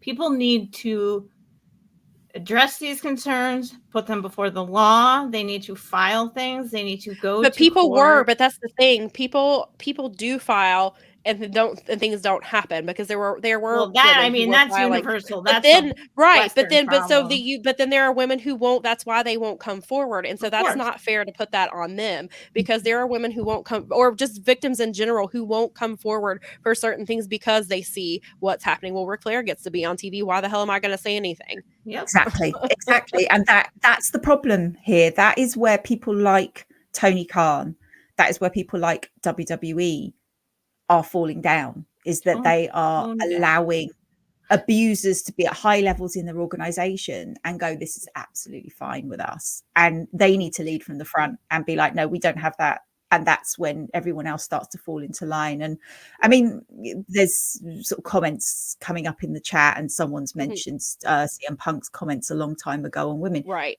I agree, and it's something when he first appeared in AEW, I was very vocal about. I think, Mel, you know, I've been very, very vocal about that. And those comments that you're talking about, like I had never heard until earlier this year. It got brought up again, and I had never. And I'm somebody who has been a fan of Punk for a long time, and so I had never heard that, and I was appalled, and I was like.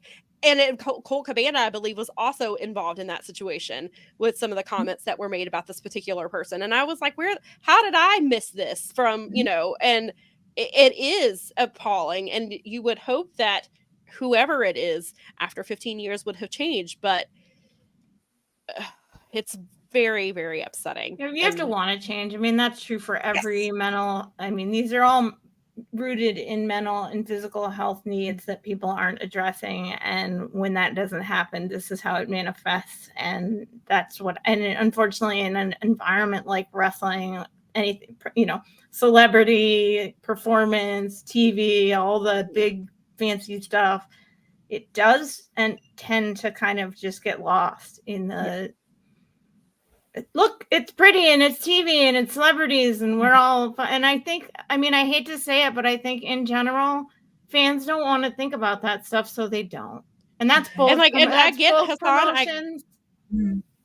And Hassan and I always assume wrestlers are bad people, and I just watch the shows for entertainment. It's better like that to manage disappointment.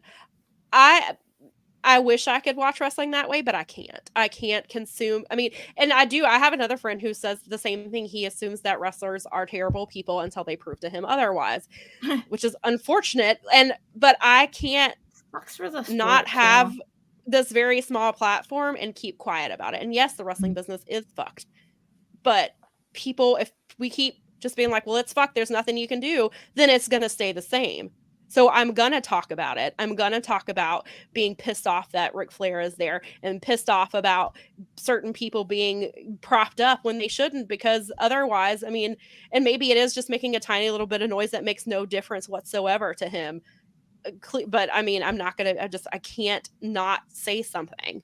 And I think and it shouldn't be on the women to have to deal with that. But unfortunately, in most cases, it is. And then we do have men who are supportive and who will say something if they feel comfortable, or they will say something privately. But I mean, if we don't say anything, then nothing ever changes. I think I just need to say, I do disagree a bit with Hassan now. I think from my experience, most wrestlers are really good people. I think that especially today, in today's wrestling, I mean, back when I was active, there was a lot of trouble with problems with drugs and alcohol abuse. I think these days, although that still exists in wrestling, it's much less, much less. You know, you are more likely to find a wrestler backstage playing on his Switch or his PSP than you are actually having a drink of beer or, you know, snorting coke or whatever.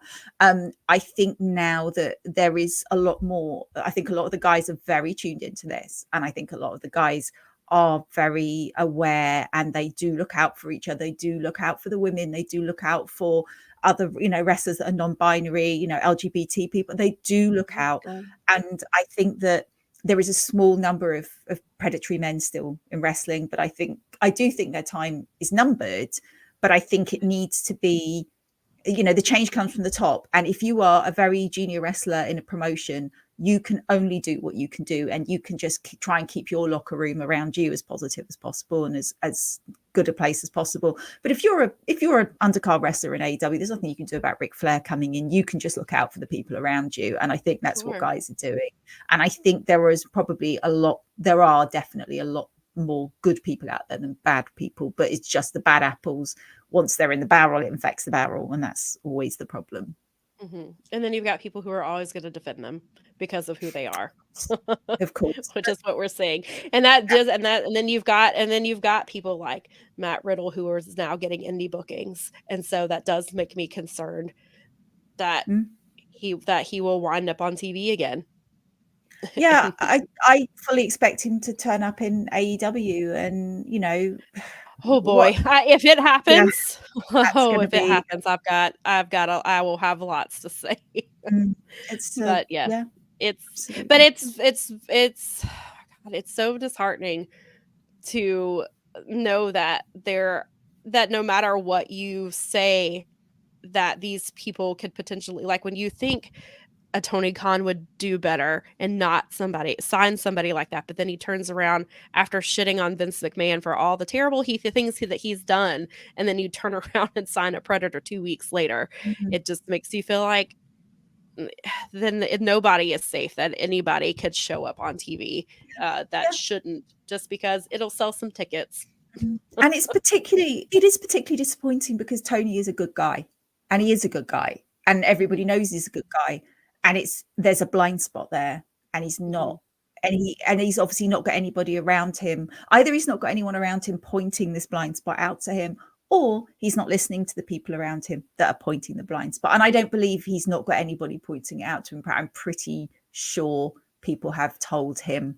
I'm 99.9% sure from conversations I've heard, people have told him, and he's just not listening. So maybe he listens. I mean, that's the thing about, I guess, like maybe one of the positive things about Tony, who is being so online and seeing things. But then, of course, I was gonna say maybe he'll see like why women are upset and why people are upset. But then on the other hand, you do have all these people who are who you have your Jerichos and your Miros who are on your roster being like, don't listen to them. And then, so who is Tony going to listen to? Jericho or Sam with her podcast? We know who he should listen to. Right.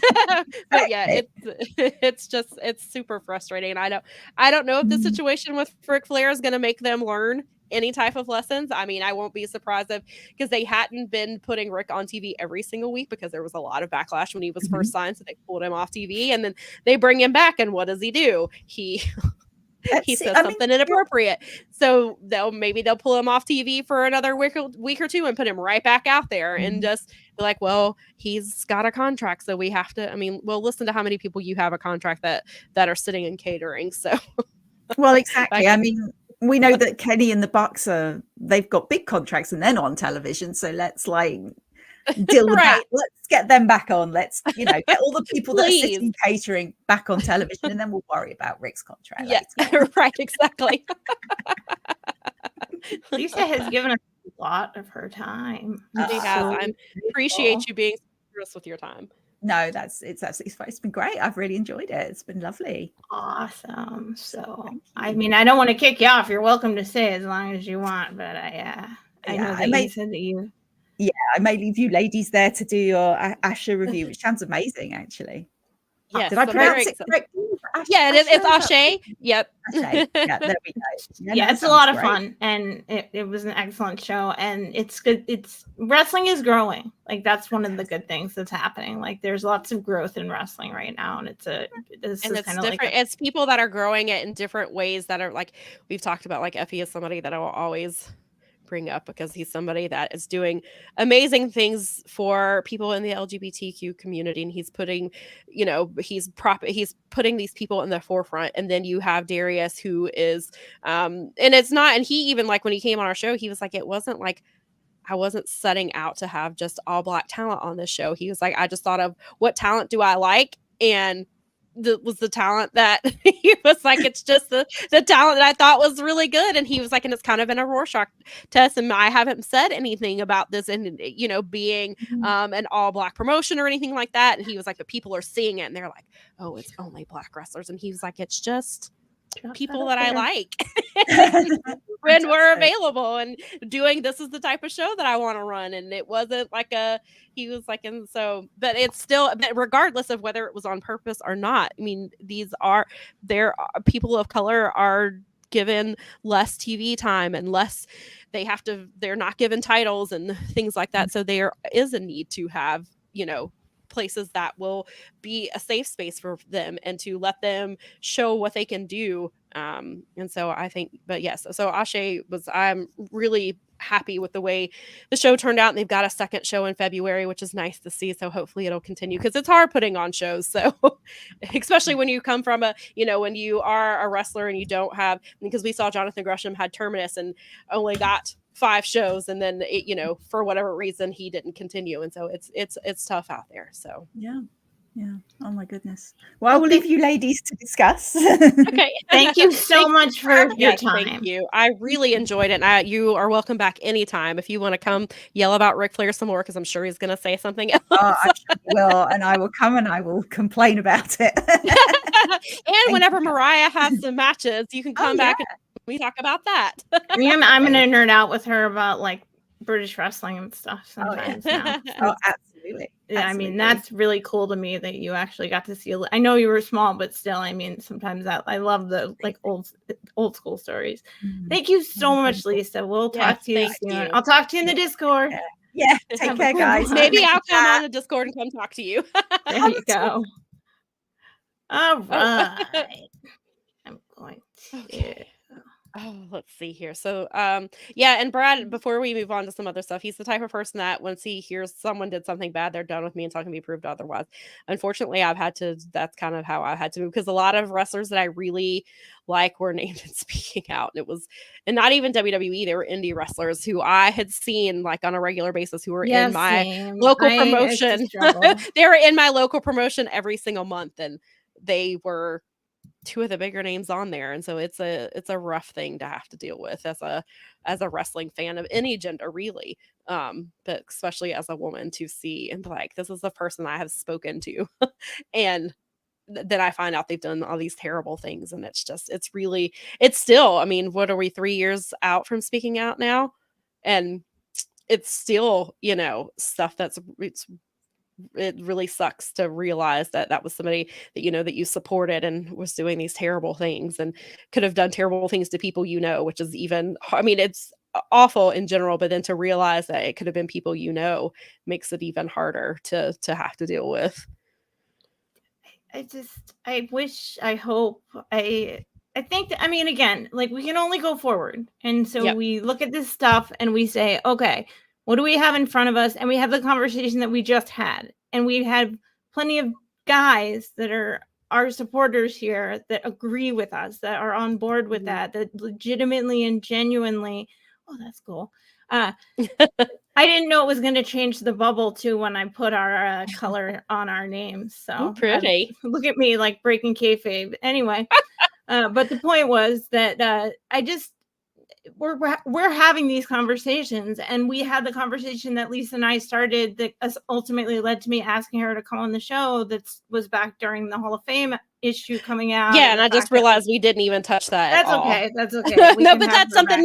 But that's an important conversation too. If I think have the Ric Flair thing not happened, but that is an important conversation, because, like we've talked about before, like the historians in wrestling have typically been older white men, and Yes. it's still going to be that way for a while. And I'm ready for there to be women historians and for them to be Black historians and historians who are from the LGBTQ community and things like that. And we're still a ways off from that. And so until then, you've got to, so then if that's what your historians look like, then your panel needs to look like your wrestling audience, and it needs to include women, it needs to include people of color, it needs to include non-binary people, and just people who want, I mean, it needs to reflect the wrestling viewing audience. And I think that's the only way you're going to get a true sense of that really encompasses these people and like how they, because I mean, we all see obviously you and I see things a lot differently, or have a slightly different perspective because we're women,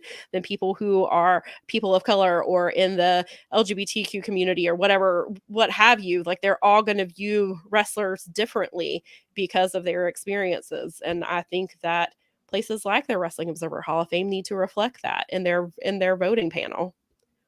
Yeah, and I mean, I would hope, and I think, and I don't know for a fact, but I assume that Lisa is someone that is a voter, but I don't know many people that are in that. Like, unfortunately, I mean, we don't have, I mean, it's great we have her, and I think that it's amazing. Like, that's a resource that we have, and she's very, very, very open with being, I mean, I just talked to her about things before, but she's one of those people that's open to helping. Like, she's not a gatekeeper in any way, which I love. And people like, I mean, even to the credit of someone like John Hughes, he's like, he doesn't care. He wants, and he and I talk about the 90s,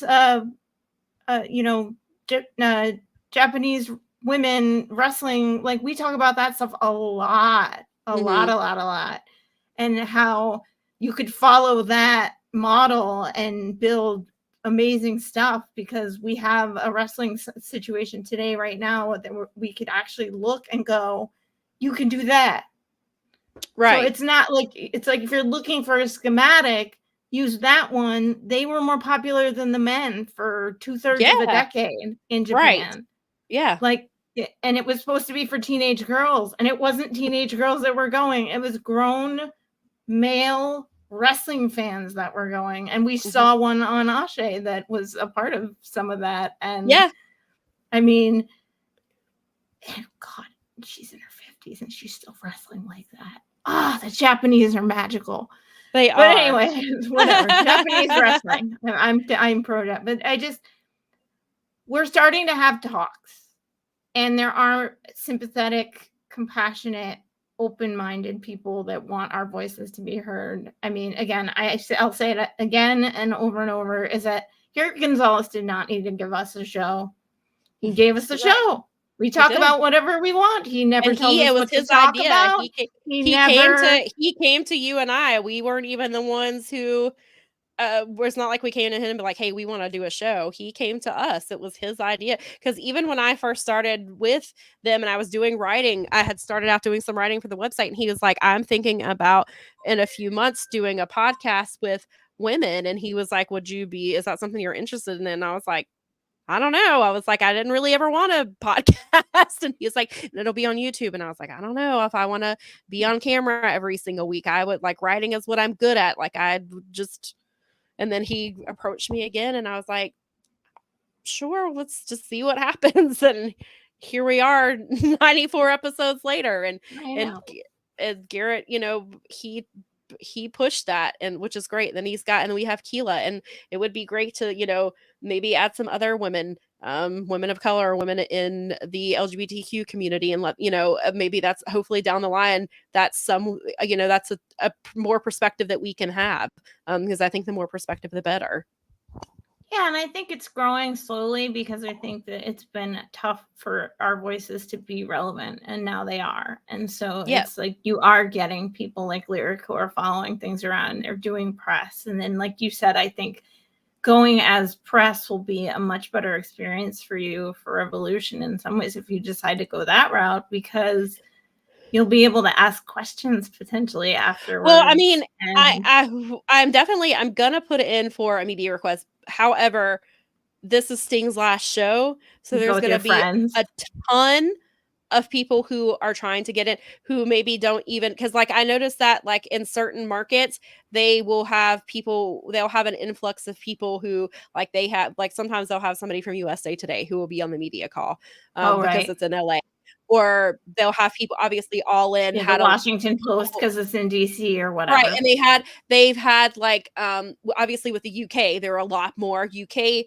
the Mirror places and that were on Telegraph and crap. well, it wasn't even quite big like that. It's just you had promotions for, I mean, you had people represented for the UK market. So with Sting, there's just it's gonna be very hard, and just because I live in the area does not necessarily mean that I'm even gonna get, and because I mean I do have a relationship with AEW obviously because I've been doing media calls since the beginning, and I've did virtual scrums during the pandemic. Well, and we all know that because we are associated with Garrett that we're all big shills for Tony. Of course. And But so I mean, that's why I'm gonna buy a ticket to the show, because, and I talked to some other people even on Friday, and that's what their plan is they're gonna buy tickets to the show and then try doing media because so many people are going to try to get it, and that not everybody is. Well, that way you can go with your friends though. Yeah, and so regardless, like Nikki and I are going to go. We've got some our friends that we usually go to wrestling shows with. I think we're all gonna, and I even talked to some other people. He was like, I think I'm gonna get a hotel for like Saturday. The show's on Sunday, so he's like, I think I'm just gonna get a hotel for Saturday and Sunday. That way I'll already be in Greensboro. And then I was looking at it. It's not a holiday weekend, so I'm gonna have to take off that Monday, because I'm not gonna, there's no way I'm driving home, especially because if the scrum is anything like the one I went to in Jacksonville, it's gonna be really late. That scrum didn't end until like 3 a.m, like almost 2, I think is when we got back to the hotel, and like we had to go get staff to get. I mean, that whole trip the whole hotel stuff was a disaster anyway, because they were not prepared, because it was a holiday weekend and they weren't prepared for all of, but so there's a lot of stuff going on. But so I was like, there's no way I'm leaving at 2:00 and driving 2 hours home. And especially I was like, that show's going to make me exhausted, being at the show and then the scrum and then coming down from that high and all that stuff. And I was like, there's no way. So there's a lot that goes into it. So regardless, I'm going to at least try my best to get tickets and go with my friends, because I at least want to be there for Sting's last show. And then if I get to do media and have the opportunity, like that's my goal. I just want to ask if I can get in the scrum and hopefully be somebody who is called on to ask Sting a question. But then, so we'll see. And then, or, maybe, you can run up and get pickles and get like buried on Twitter. Listen, I can just write a review to go along with the article that I originally wrote about MJS pickles. Well, this is the thing. I was saying that the whole time. I was glad you reached. I was like, Sam has been on to this the whole time. Where have you people been? Sometimes I listen to podcasts and I'm like, you guys need to listen to our show more. Sam's been on this for months. That's all right. Sometimes we're just trendsetters. Yeah, well, you keep good track of your articles, which is great. And actually, what I think is really, like, you do a good job, because your SEO is like super high.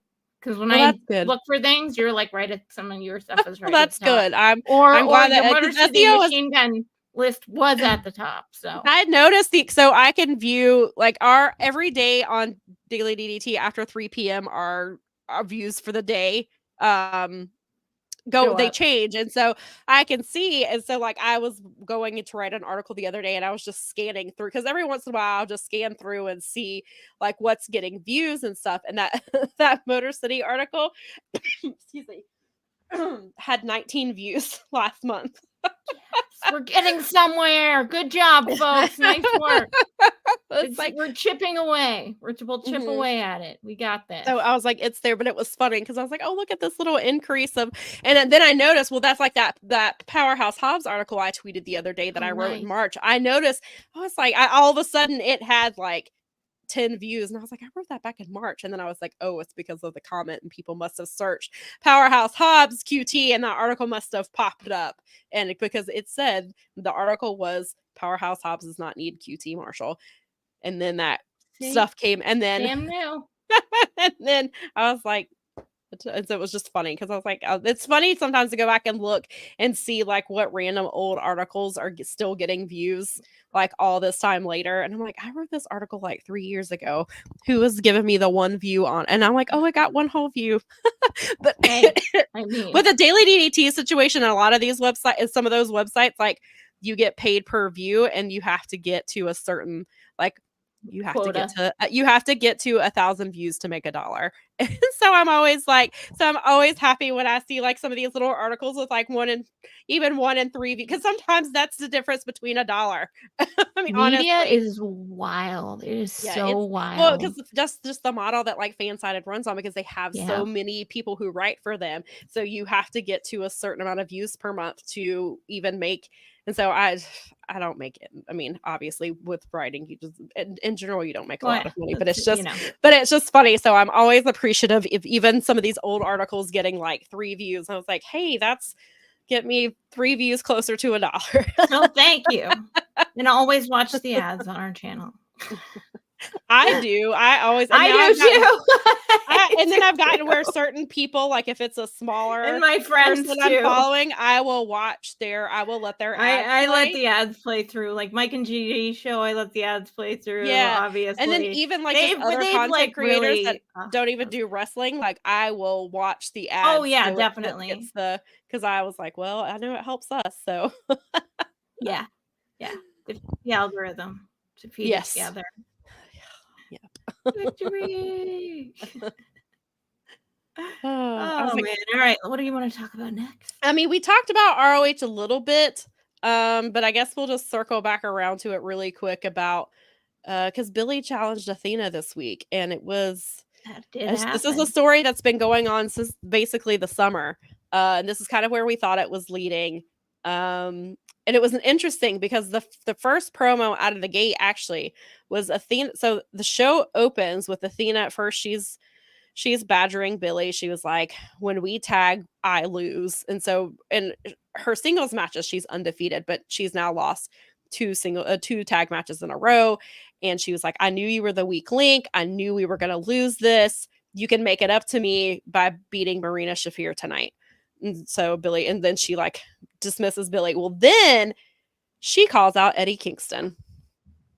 It was great because like 2 weeks ago, Eddie's cutting this promo about how ROH champions aren't showing up. They're not carrying their weight, basically. And she was like, Eddie Kingston, I know you don't come to my show very often, but I'm here every single week. And she was like, I have put this show on my back. My back hurts from carrying this. Like I was like, talk your shit, Athena. Tell them. I was like, I know when Eddie said that, because when I heard that comment, I was like, I know he's not talking about Athena.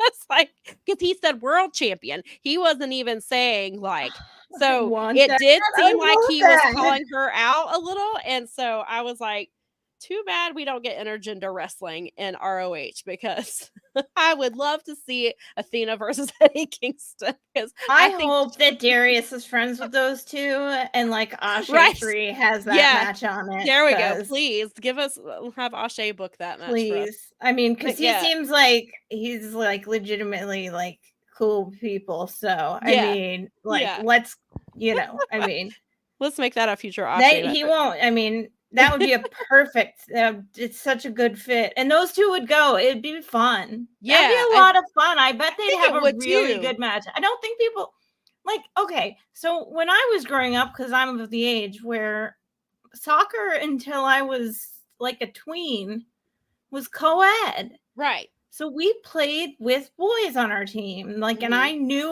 like, it's crazy because, like, once you hit like junior high and high school and they separate you, it's like you still know each other. You played together since you were 5 years old. So we used to, like, for raising money, we would do pickup co-ed games. Right. Where we'd like split up everybody and everyone would pick a team and one, and just do whatever. And then you get like alumni from the high school or whatever to get involved and stuff like that. But it's fun because there's people when you're really serious about it, it's like, that's a challenge, especially as a lady, knowing that there's like a physical disparity that's going to exist. And so like, it's a lot of fun. It was like when now I want to go back and rewatch it because I was watching our interview back with Shug D and Darius, and I want to go back and watch that Trish Adora match with him because I really like, that strong style, baby. Let's go. Yes, definitely. I mean, and Nikki said, yes, this was the other match I was going to bring up. She said, I need Eddie versus Athena and Willow versus Brody. Yeah, because there's been a few times that Brody King is so great. He was Brody so great has been out with time. Julia and has like stepped in the way, and Willow has like bucked at him, or she has stood in his face and like, what are you going to do? I will fight you right now. So creative. Can you imagine how creative those matches would be? They would be so much fun. And and Brody's incredible, and he's so underrated. And I would love to see him versus Athena. I was being a kind of a doubter, Debbie Downer last night when we were watching about him, and Bob was like marking out about how much he's so great, and like he was like, no, he's so good, and then he had that match. I'm like, okay, I don't know what I was. His match with Eddie. Well, up until some other stuff, his match with Eddie was my favorite match of the tournament. Yeah. And then I thought, so it still stands out. And then Eddie versus, Jay versus Swerve was incredible. That was good. And then Danielson versus Kingston was, and not to take away, because Brody versus Claudia was very good. Really. Like I kind of slept on that match, and I got seriously. That's what I'm hoping this tournament reminds people, that when Brody is given the ball and given singles matches, he always delivers. Like I saw him on the Indies, and I saw him in ROH, and I was a fan of Brody. And then then he had the matches with Darby last year that were phenomenal. Right. Yes. And so I'm like, please keep putting, of course, I love him in House of Black, and I love the trios of House of Black, but please, if you're with that and keep that going, please give Brody some single. Listen, they did it. Listen, how many times have they done it with New Day, where they have had, they're still a trios, but they've had plenty of singles matches because they're incredible. Kofi Kingston wrestled Bryan Danielson at WrestleMania 35 at MetLife Stadium. Right. I was there. Exactly. That match was incredible. Jessica said, I don't like. So dope. For WWE wrestling, they wrestled. It was awesome. Yes. Jessica said, I don't like that Dino Garcia is losing to everyone. I know there's telling a story there. I'm not thrilled with it either, because I really thought he had it last night. And I've seen the theory that he's going to lose to everybody except Bryan Danielson, which I like that story, if that's the story they're telling, and I get what they're doing, but I'm not necessarily a fan of it either, Jessica. I want Dino Garcia to, I really thought he had it last night, and then I was like, damn it, I know I'm trying to keep the faith that they're gonna not blow this with him, but it's really hard with the way they've booked him for a while. Yeah, it's to have faith. I'm trying, but Jessica, I feel you. Brad says, can we get Christopher Daniels joining House of Black as a real leader and let Buddy go? Daniels and Julie at the top of House of Black with Brody and Malachi at the tag team would be awesome. I wouldn't. Yeah, I do like Buddy. I'm with this. I can work with this. This is a good, and I do like Buddy, but Buddy doesn't seem like he wants to be there. Yeah, and Christopher Daniels has been killing it, and I'm so glad him and Matt Sydal got. It was Dynamite. Collision felt weird last night. I don't know if people couldn't get. It felt like almost like people couldn't get there to travel or something, because it's very weird I just, as someone who just drove through Erie, Pennsylvania to get to where we were going. It's not exactly Erie on a Saturday night doesn't seem like someplace that's going to be a huge draw to me. It's just weird that they put and I love Christopher Daniels and Matt Sydal, and I talk about them in the ROH tag team scene all the time. It just, they randomly put them on there. Then they have a 3.5 minute women's match. And then it's just see it, and they're like, oh, we have standby matches. And it just felt like, so I was like, and then there was the trio squash that was really weird. That could have been. Yeah, and I love Iron Savages. They have been killing it in ROH, and they're hitting their stride with their character stuff. And I really like them, but I'm like, and this is no offense to them or the Kingdom, but that could have been 3 minutes added onto that women's match. These packages you kept running, and so they kept running. It felt like they were running more packages than normal, or maybe it just so then I was like, well, could they just not travel and get into Pennsylvania for some reason last night, and they're having to kind of just throw matches together. It just felt, there may have been weather. It just felt very odd. I couldn't. I mean, the show was fine, and of course the Continental Classic matches were great. It just felt like the show was just kind of all over the place as far as like I really don't understand why that women's match was 3.5 minutes. But then they teased, like, they built up the stuff with Mercedes and Willow and Diamante and Stat, but then they didn't follow up. Do So I was anything like, with it. I'm like, well, you gave us a 3.5 minute women's match. You couldn't like throw on another. I wonder if they're 3.5 minute saving it women's for matches? Wednesday. I don't know. 'Cause they're And in a yeah, new Brad and I market. agree. Like Brad says, I'm glad there were multiple women's segments and stories, 3 stories told across 4 segments. So the standby match could have been a women's match instead. Yes, I 100% agree with you, Brad. And that's where I thought they were going when they were talking about Mercedes and Diamante and Chris and Willow. I thought, okay, well, and it was funny because I think they must have been, because Kevin Kelly, I think it was either Kevin or Tony, was like, well, here's one of those standby matches. And then House of Black came on and you could hear him say, oh, or like, wait. And so I guess they cut something last, like, They right have then been having production issues.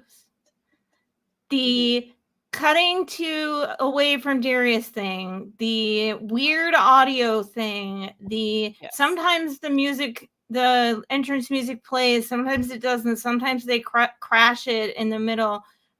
It seems like it's almost like when you're like editing or something, you'll sometimes have like a delay where it's like it's behind almost, or like old kung fu movies or whatever, where it's kind of that delay thing, like that trope. Right. That's what the show all the way around. It feels like there's like 5 people trying to run the show instead of one stage manager. Yeah, that and should be running there was the a show. really weird cut last night too, and I can't remember. And I was like, why the hell did you cut from that? And now I can't remember off the top of my head what it was, but I'm like, what are you doing? And it's not just Collision. It's been happening on every show. It's like they're like either a step behind or a step ahead, or it's, I don't know. There's something they're cutting. They're like not getting. off. They're not hitting their cues, and they're cutting away from things that they shouldn't be cutting from. Or, I mean, and it's been like this for weeks, and things are catching in microphones that aren't meant for us. That happens sometimes. Where it's like, I mean, like I said last night, they thought like you got a hot mic even though you fell off. Stop talking! Don't say anything crazy. Your mic is hot. Yes. But yeah, it's really interesting what's been happening. Hopefully they get it together. I mean, I know things happen, and it's live, and when you're live, it's hard. But I mean, people do it every week. You're also almost 5 years in, and people do it every week, and they pull it off. And you own an NFL team, so you should be pretty schooled in how to like do sports production, because you categorize. I think that. I'm pretty sure Dave said that Tony has it categorized as sports and not as entertainment. So when you're getting ratings and you're competing against other sports, not other entertainment, you may rank in the entertainment side of things, but your primary box you clicked for the algorithm for ratings says sports. Right. And I think that does affect who's actually watching it and like what that looks like, because so sometimes I think it's like, okay, but but he's trying to book it as a sport and he's doing this. So it's not going to register because you're doing entertainment when you click the sports box. It's like if I put our podcast under crafting. Right. Like, what? Yes, I am going to make a fantasy belt for the fantasy football league so that we can have one. So I mean, I have done some things to my hats before, but like if I checked crafting, we're doing wrestling stuff. Like it wouldn't help our algorithm. Right. And people would be like, why am I watching this stupid show that I thought it would called Powerbombshells about crafting, and it's not. Yeah. Talk about stupid candles and stuff. Listen, we do have a crafting portion of our show usually, I mean, or some kind of random thing at the beginning of the show, generally, but still not enough to mark it as a crafting show when we're talking about. So I just it's weird. The whole thing's weird. It's just Hopefully been it's felt. Yeah, glitchy. last night just felt very glitchy. off. Like all night long, it just felt off. And I was just wondering, I was like, were there travel issues? Did people get sick and they couldn't? So they scrambled to do stuff. Are you I waiting just think until it's because they were in Erie, Pennsylvania, and Erie, Pennsylvania is like just no offense, Erie is beautiful, and there's lots of little stuff around there, and it's close to the Ren Fair and where I went, and it's like gorgeous, but it's very like normal everyday town kind of stuff. You know what I Right. mean? It's by a Great Lake. It's kind of as normal as a metro area of mine. Like Yeah. what probably more rural because you've got a lot more like. It's super duper rural in that part of Pennsylvania. So I don't know. Yeah. I just don't know how much draw there is for it. It just seemed like a weird venue to me. I'm like, maybe there's somewhere else, but who knows? Maybe. I mean, I I guess don't you know. have I don't to know the test things logic. out. Who am I? I'm just some chick on the internet talking about wrestling all the time. Right. I have to tell you this because I just want everyone to know this. So when you get really super serious about wrestling and you're freaking out about it, I want you to remember that my local library that I just signed up my card for, which I'm very excited about, has one book on wrestling in it. Uh-huh. And it is filed under young adult nonfiction. Fantastic. Because that's their fan base. WWE superstars. But I just want everybody to remember, at the end of the day, we are talking about something that a civic institution files under young adult nonfiction. That's what I'm saying. They definitely think that's calm your tits, people. That's what I'm so saying. funny. I died when I was like, why? Because I mean, I grew up in libraries, so it's been a while, and I was like, what am I doing? It's like free, and yeah, I pay for it, and it's a great library, and I go over there for book sales and stuff. I'm like, what am I doing? I can borrow movies and magazines and stuff about Motor City. Like, there you go. So I was like, I'll just go there because I can walk, and it's so nice. But it cracked me up because they had the one book. And I did sit there and peruse it because it was cute. It was from 2011. Nice. But I'm like, this is young adult nonfiction. That's so funny. I just want everyone to keep it's a kid's game, folks. Just don't. It's a lot of fun stuff. Wrestling should be fun. It should be, but sometimes they make it not. But no, yes, but sometimes some people make it fun. Oh, you went to a fun show. I did go to a fun show. Ashe was fantastic. I got invited to go as media, which was really nice of them. I was really grateful that Chris was like, he's like, you're going to the show, right? And I was like, yeah. He's like, you want to come as media? Yes, I do. Hell yeah! And I told him, and I was like, well, my sister, is it okay if she comes with me because she has a ticket? We're sitting together. And they're like, it's fine. She can. Awesome. I was like, if I need to, I can give her something to do. Like if she has to have something official, like I'll give her something. And Nikki was like, I can record. Like if you ask a question, because at first they thought it was going to be interviews, like where we would just, because like when I filled out the form, it was like, who do you want to interview? And I was like, anybody. Anybody. Anyone. Particularly Trisha Dora. I wasn't sure if Aja was going to be made available because I wasn't sure about the translator situation. So I was like, obviously, if Aja's available, of course, I'm not going to turn that down, obviously. And then he emailed us back and he was like, well, you're going to get approved. And he was like, we may do it scrum style just because we're going to be limited for time. And I was like, that's perfectly fine. I've done scrum style stuff before. So my AEW scrum style things is coming in handy. So we got there. And of course, as an indie show, they were running late, and some of the talent got in late. Scrum style sounds like some new wave like kid thing that should happen. Well, wrestling is apparently for young adults, so there we go. Yeah, right. But so we got in. So some of the wrestlers were running late. And they were using the media room for promos and things of that nature, and so we had to wait, and it wasn't too bad. And there was other people out there, but Lyric walked up like while we were waiting, so that gave me and Lyric and Nikki a chance to.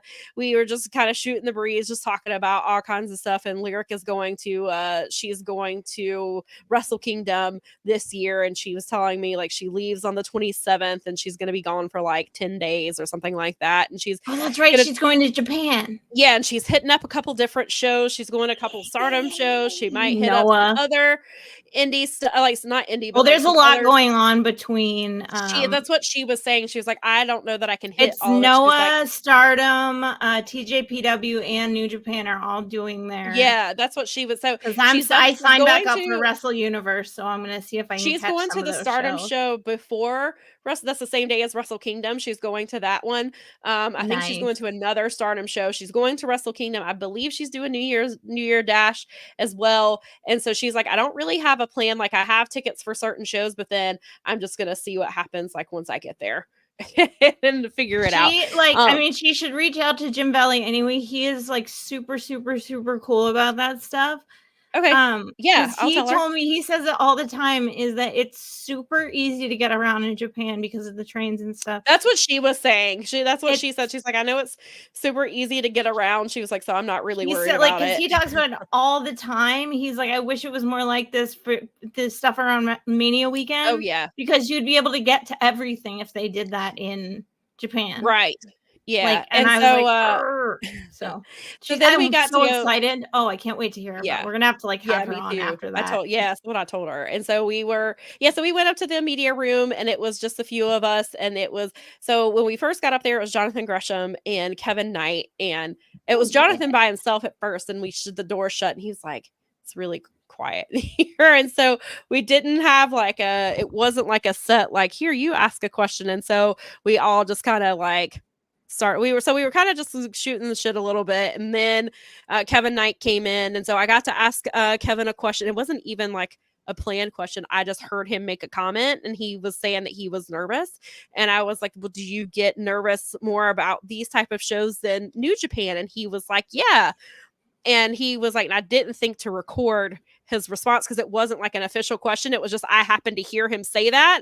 And because I was sitting in the front. Right. And so I just asked him. And so smart. So I typed out his response in case I was like, maybe I'll put it with it. I can't figure out what I'm going to do. I might just post a picture and then post like his comment with it or whatever. But he was just talking about, he does because he's not sure that people will know who he is when he's on an independent show or on a smaller venue where he's like a New Japan, they know who I am now. And so I don't know if I'm going to get a reaction. I like to try new stuff.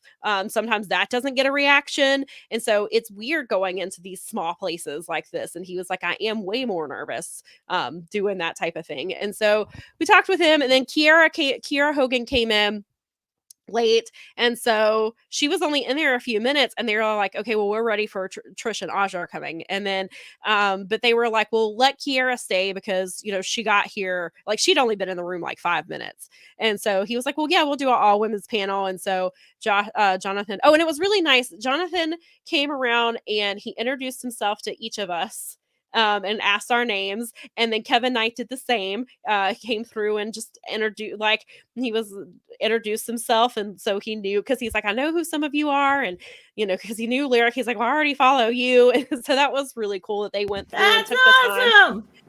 Yeah. And so that was very awesome. And then Aja was sitting directly across from me.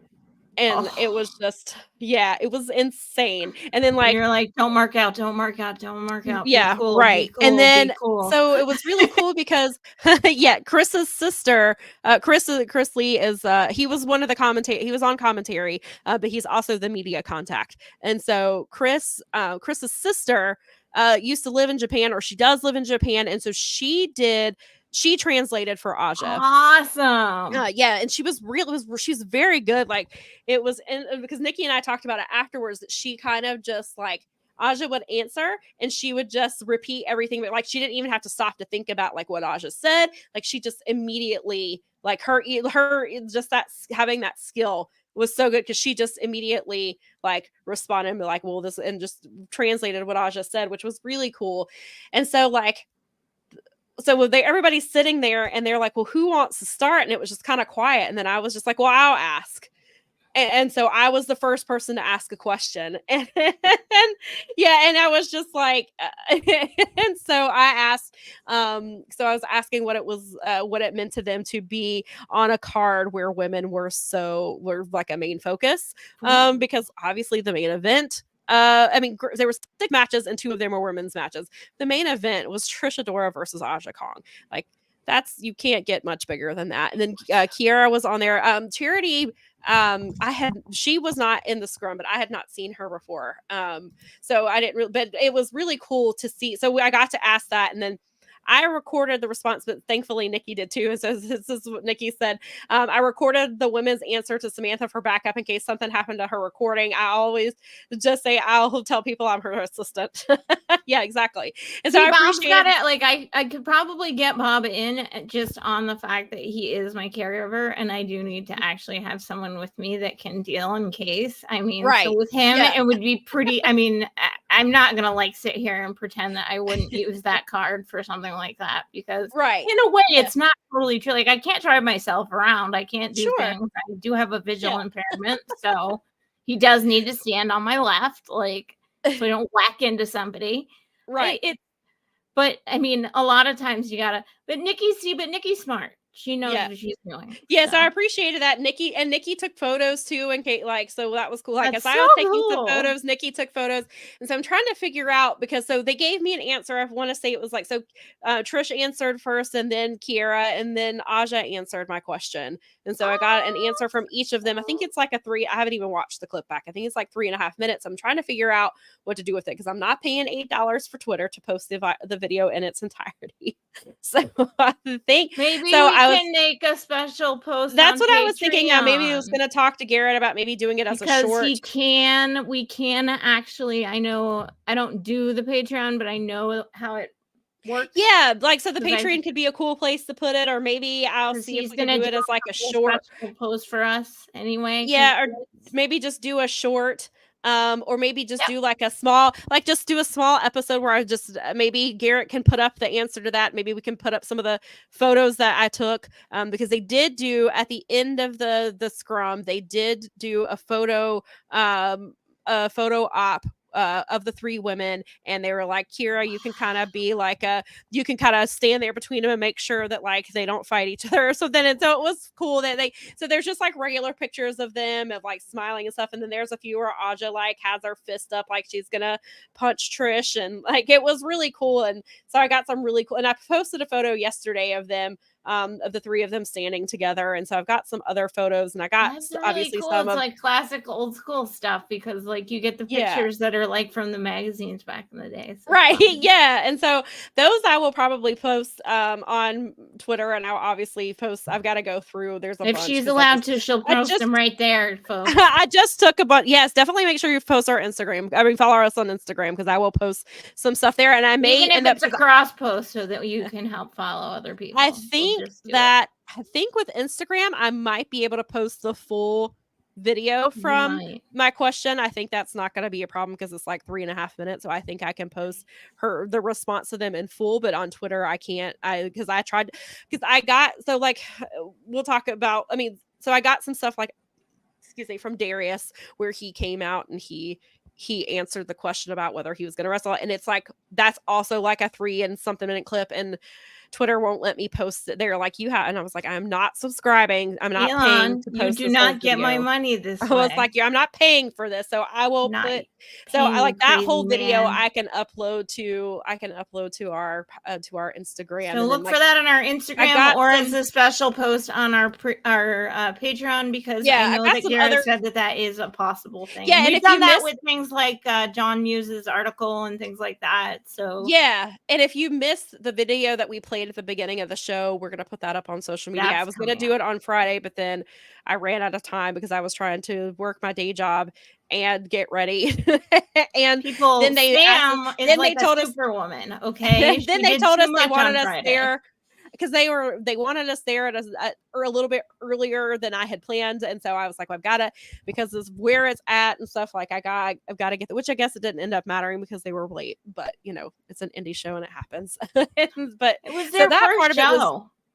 Yeah, exactly. Yeah, and it was frankly, honestly, I'll be really honest. For their first show, wow, like they should be really happy. Yeah. And it was, so I know that the show started a few minutes late because Lute was supposed to perform right at 7:30. I think it was like, so unfortunately, I think his set got cut short. And but it was really cool to have like that atmosphere. And I wish he had gotten his full time, because I think that would have really helped pump up the crowd even more if he'd gotten to do the full thing. But I'm glad that he did get to do a little bit. And like, even before he got out there, like they let us before the doors open, they let media like just go ahead and start like going to our seats and stuff. And so Nikki and I went downstairs so we could get to our seats, and we wanted to get water and stuff. And I ran into and Darius, there was like hardly anybody around, and Darius's mom was down there, and she was like, oh my God, y'all came. And she's like, come give me a hug. And I told her, I was like, oh, I got to come as media. And she was like, oh, I'm so glad that you did. And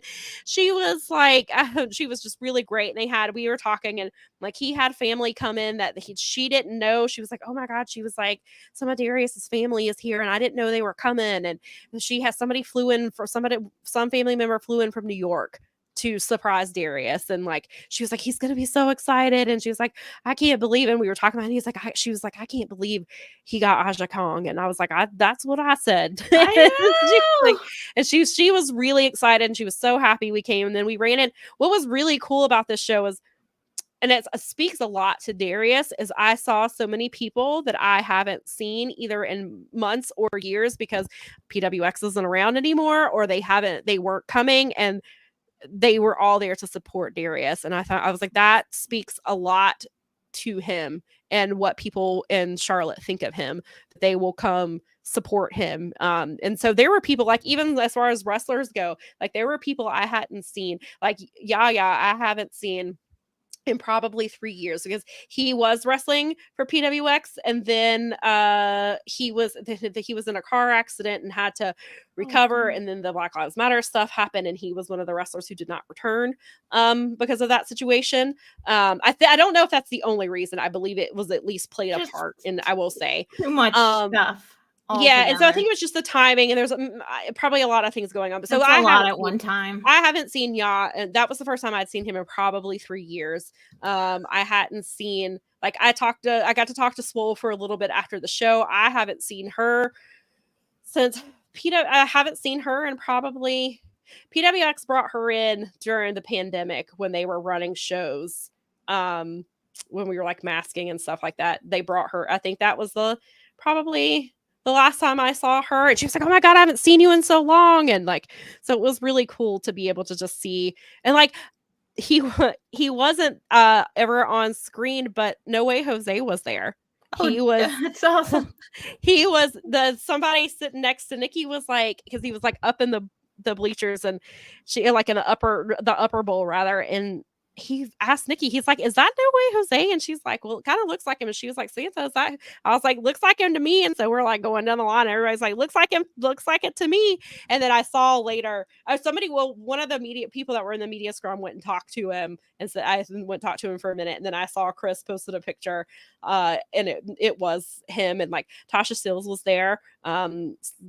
Doug said he saw Jordan Blade in the parking lot going in, and so I think there were probably a lot more people there that we just didn't even see. And when I was talking to Swole, I think Cedric was gonna try to come, but then he got moved to SmackDown.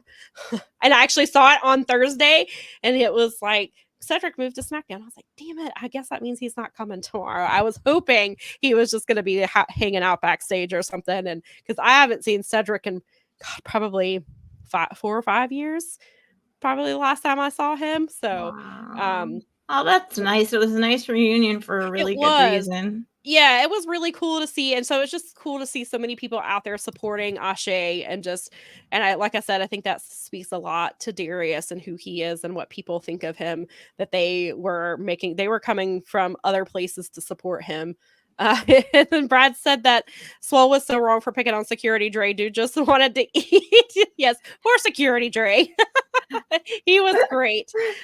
Yes, Swole is forever calling people out. That's what she does. And Nikki said Swole gave us the biggest, tightest hug. It was so sweet. She really did.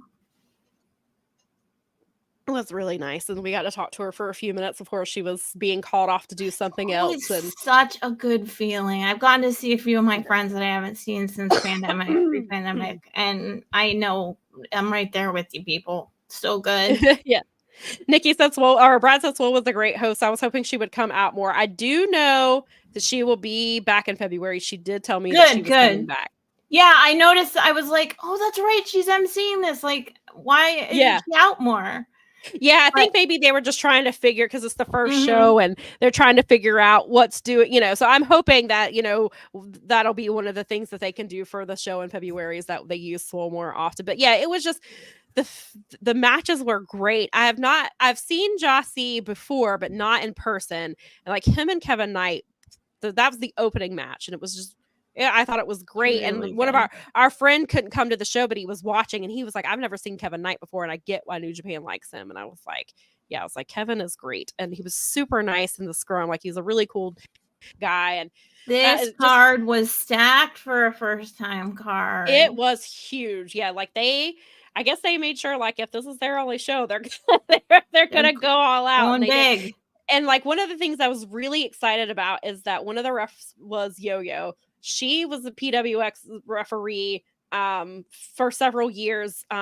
There's not many women refereeing especially in the Southeast. She was refereeing before, I forget her. I know what her real name is, and I always want to call her real name. The referee that's in WWE, not Jessica, but I think what is she? I'm blanking on what she goes by, but Yo-Yo was refereeing before she was. So Yo-Yo is one of the first Black women referees in the Southeast, or at least in the modern, or at least current, like, I guess in the current area, or like the current time frame is what I'm trying to say. So I was really glad to see her, because I saw her, she poked her head in during the scrum. She was I think she was actually looking for Darius. And so I saw her and I was like, oh, great. I hope that they're using her. And so they brought her out for one of the matches. And then I think she did the infantry and TME, I think was the first match she did. But then they brought her out for the main event. And I was like, this is so cool. I was like, not only are women main eventing, but they have a woman who is the referee on top of that, and a Black woman. And the ring announcer. And the ring announcer they had. And I believe that she's, I think, because Nikki pointed it out, and I believe that she's the ring announcer for Deadlock, for DPW. I think that's there. She was pretty good.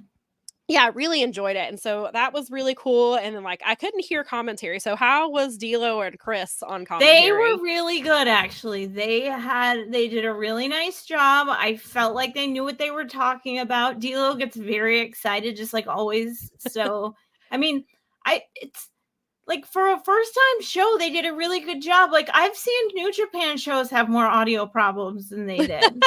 Well, good. Like, I'm glad. The biggest things that usually were happening, and this is just something you learn, is because it's hard not to get that tinny sound when you're in a big venue and you have, like, I mean, you're not gonna have like a regular sound, but for an indie show, the YouTube stream never fell off. I never had a problem, and it was Friday. Let's be real, it was Friday night in a primetime slot, so like, people were using the internet in our home, using the internet, and I didn't have a problem with the link. Oh, that's great. I was streaming it from my phone to my TV because it was easiest. Yeah. And I was still able to use my phone, and it never interrupted the stream. The live chat was working awesome. I could hear the commentary. Good. The video packages came to, like, when Mark Henry they did the Mark Henry video package. It wasn't like they were playing in the arena. It was hard to hear Mark, and so I'm glad that it came across. Oh, we heard it. It was great. It was actually really, really nice. It was I liked that. It was a nice touch. Yeah, from what I could hear, Mark Henry. Yeah, and we were all joking. We were like, "Oh, it's Cedric." And so we just assumed that that's who it was going to be, and then we were like, "Oh, it's Mark Henry." And then we were like, "Well, WWE probably wouldn't have let Cedric cut anything." Really anyway, encouraging of the like the product and the idea that, like, stuff like this should exist. And I really and I'm hoping, like, and I was like, well, maybe that means, I was like, hopefully that would be really cool if we could see Mark Henry, like, at a future show, maybe like definitely pop up or something, even if he's just like does an appearance or is sitting out like Faye did. And they will go back over here. And Brad said, I needed more Faye. She's she's a favorite at our house. Her and Billy Dixon forever protect Kathy from Darius Carter's at show. They love her to death. Nikki and I were talking about, we were wondering, because they said that there's going to be a GM, and we wonder if it's going to be Faye. And because I thought maybe Billy Dixon, but it sounds like Billy might wrestle on the next show, even though he said that he was acquiescing to the Darius versus Darius match. Yes, yeah. So I was like, he may still be on the show. So now I'm wondering if Faye is going to be the GM. That's what I'm wondering if that's what, because they had her give some, because she helped after Charity lost her match. She went over there and talked to her, and Faye appeared to give her some advice or whatever, which I thought was cool. And I really liked Charity. I had never seen her before, and I thought she was really good. And I loved seeing Kiera, and it was cool to see Kiera Friday night and then turn around and see her on a Collision Jussie last also, night. I mean, even though he was in that terrible squash match, I was like, oh, wait a minute. Yeah. I was like, yeah. Wait. And then Kiera, I was like, good on them. They got from North Carolina. Well, and then even I had forgotten, but TME was on AEW this week. That's who the Kingdom Squash. That's right.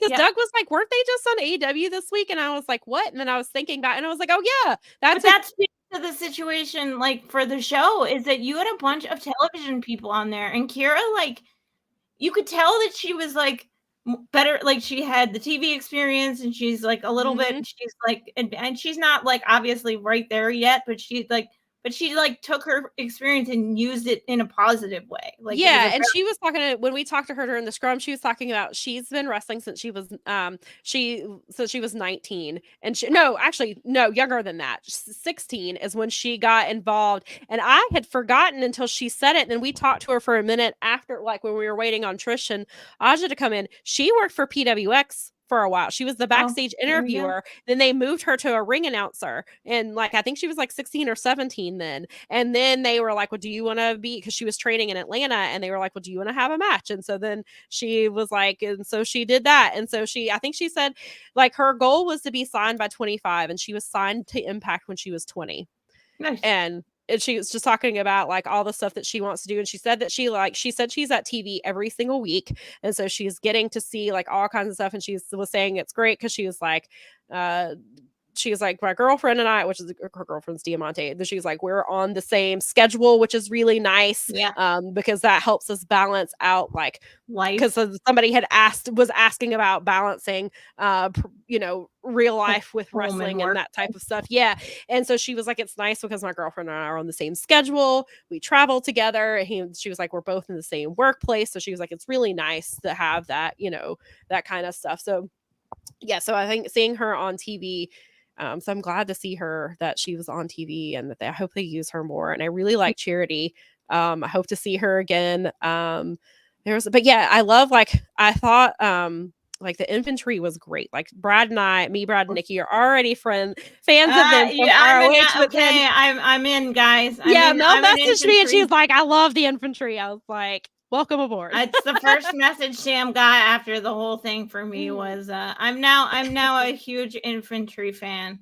Yeah, they're awesome. And I can't wait till Trish Adora is with them doing trio stuff. They do it. Yeah, she doesn't on ROH. She comes out with them. They don't wrestle because we don't do energy wrestling in ROH. So she comes out with them. They come out with her sometimes, or they at least walk with or they at least walk with her out with her onto the ramp, and then they like see her off and be like, go kill it and we'll see you later type of thing. And sometimes she does that. And so that was really cool. And I thought TME was really good. That match sounded, it came off great on TV. You guys sounded like you were into that match. Yeah, they were. And TME was on our side because we were front row, but mine and Nikki's seats. I saw you guys a few times. Yeah, we were in the corner. Okay. So like it was a little hard, but then TME, they are very tall men.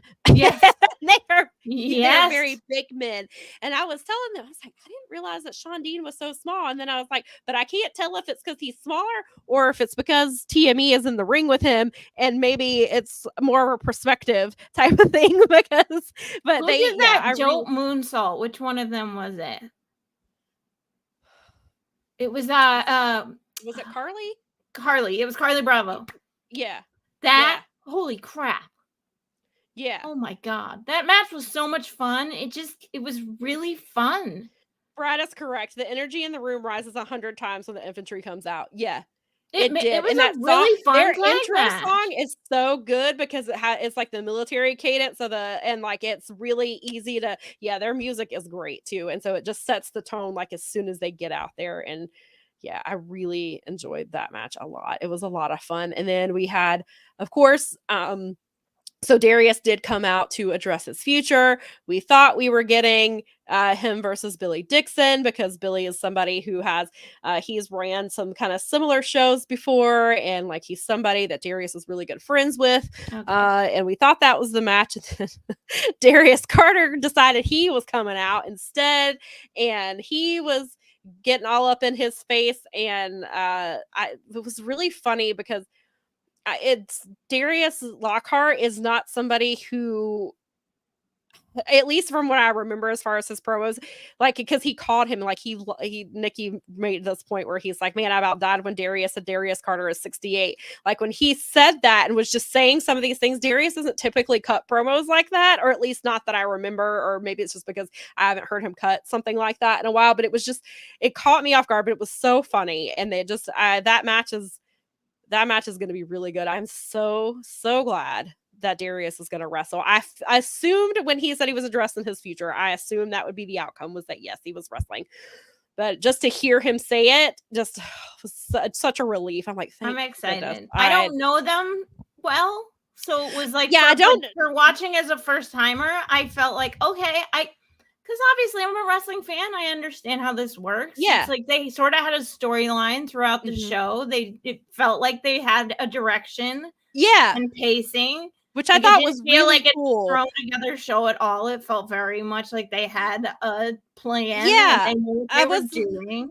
Yeah, I was a little surprised, and because I was just thinking, oh, matches, and like not that, and then I was like, oh, there is an actual story, like you said. This is the story of There was. I mean, even as I didn't know the story completely, but I was able to pretty well pick up on it, and the whole show had like a concept. It had a feel. It was like this is and this, and then like you felt like you knew where you were going. Like even when the intermission came around, it was like, oh, that feels pretty natural. Like he did. I mean.